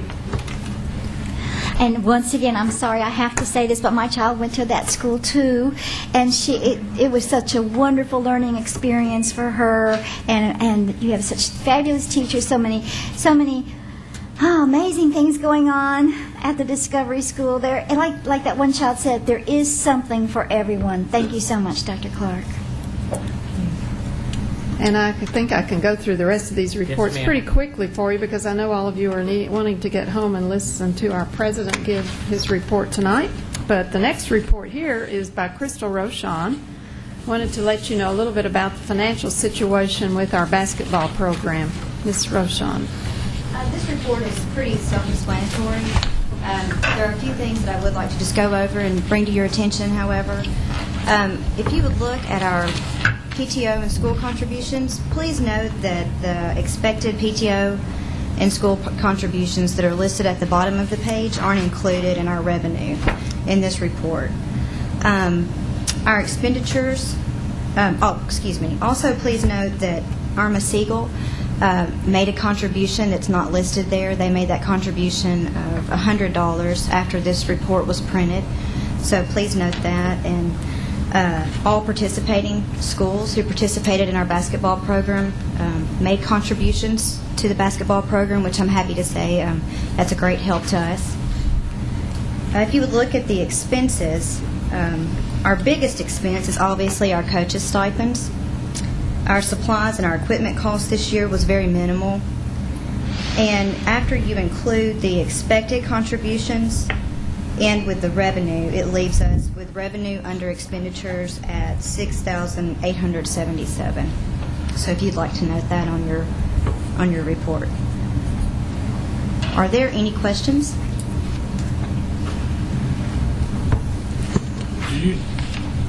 Just wanted you to know the expenses are absorbed through our extended school program. This does not come out of our general purpose budget, but just wanted you to have a little update on what we're doing. So the $7,000 or the $6,800 that were in the red, that is picked up by tuition or ESP. It all comes out of our extended school program budget. All right. Okay.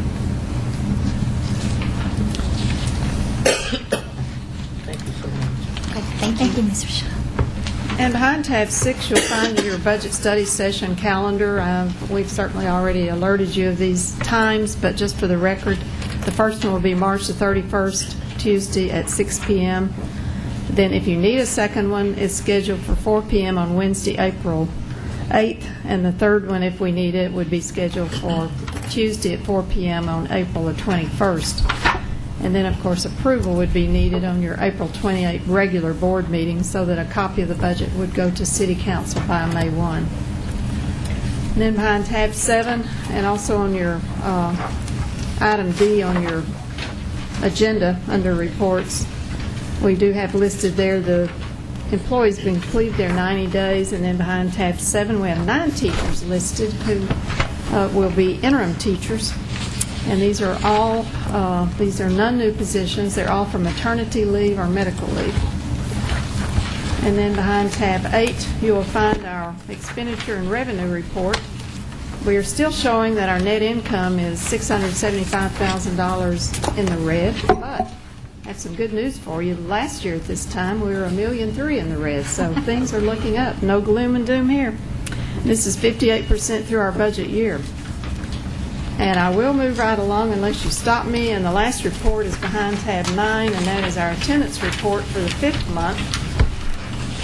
We are showing an enrollment of 6,892, and this is up 27 students from last month. So we have really been on a roller coaster. From the first month to the second month, we increased 34 students, then we dropped 36 students, then we were up 6 students, and now we're up another 27. So if we could ever predict all the enrollment and where everybody will live, we won't be serving on school boards or being staff at Murfreesboro City Schools, I know that. Just so that you will know, Black Fox is the leader in the number of students. They gained 22 students in 1 month, and following them is Casey Lane gaining 14 students. So, and even though we're making adjustment for scales, they did not gain any net students this month. Just a little point of interest there, and those are all of the reports for this month. Ms. Mathis, I have a question going back to our budget sessions. Will, by this March 31st date, will you have all the information from the state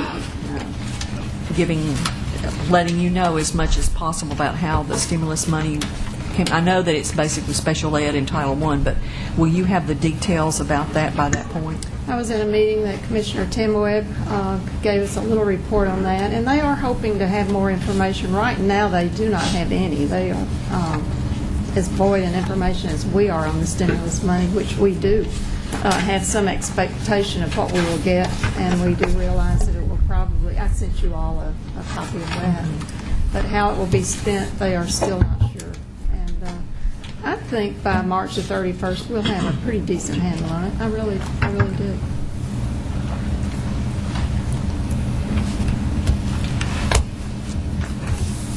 Are there any more questions for Mrs. Mathis?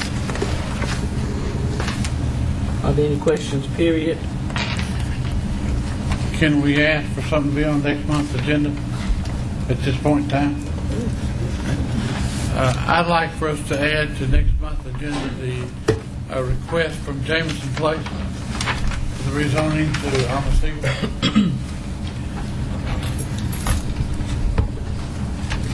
Is that something that has to be voted on? Or No. It's a request to add it, and then they decide the agenda. Okay. Who is that? Yeah, okay. You want it as an information item or as an action? No, ma'am. Information, I'd like for it to be an action item. I'd like for us to discuss it. And the possibility of moving those 15, 16 students to Hermosillo. Ms. Mathis. Excuse me. For some reason, I think Mrs. Barton left her cold. I'm picking it up. Mr. Campbell has requested an item for the agenda for next month. I have no problem per se with anything on the agenda, but we have discussed this. We've discussed it. It's going to be that in the process of rezoning the last time, and we moved this to Northfield, this was not the only subdivision that our street that we had to turn down the request. I'd like to ask Mr. Campbell to rethink, if he would, and get back with you as director when you give him some information, because he needs to be aware of how many during that last rezoning that we did have to move, and this would only hurt another school. So, and then if we vote or even discuss this, then we'd have to open that same pot up again for all the other subdivisions and streets that we rezoned. So we'll get with, I'd like for you to get with Mr. Campbell and talk about this, please, ma'am. Is that telling me that it will not be on the agenda? Is that what you're telling me? No. I said I'd get Ms. Mathis to talk to you about it. Okay. You may want to make the adjustment. Okay. All right. How are we on negotiations? We've met once, and they've given their ground rules, and then our team will respond back next time. I think they meet tomorrow. It's tomorrow. And I'd like to thank the MEA for the invitation that they sent us to attend the negotiation meeting. I know we received that invitation this week and look forward to going and listening to some of those.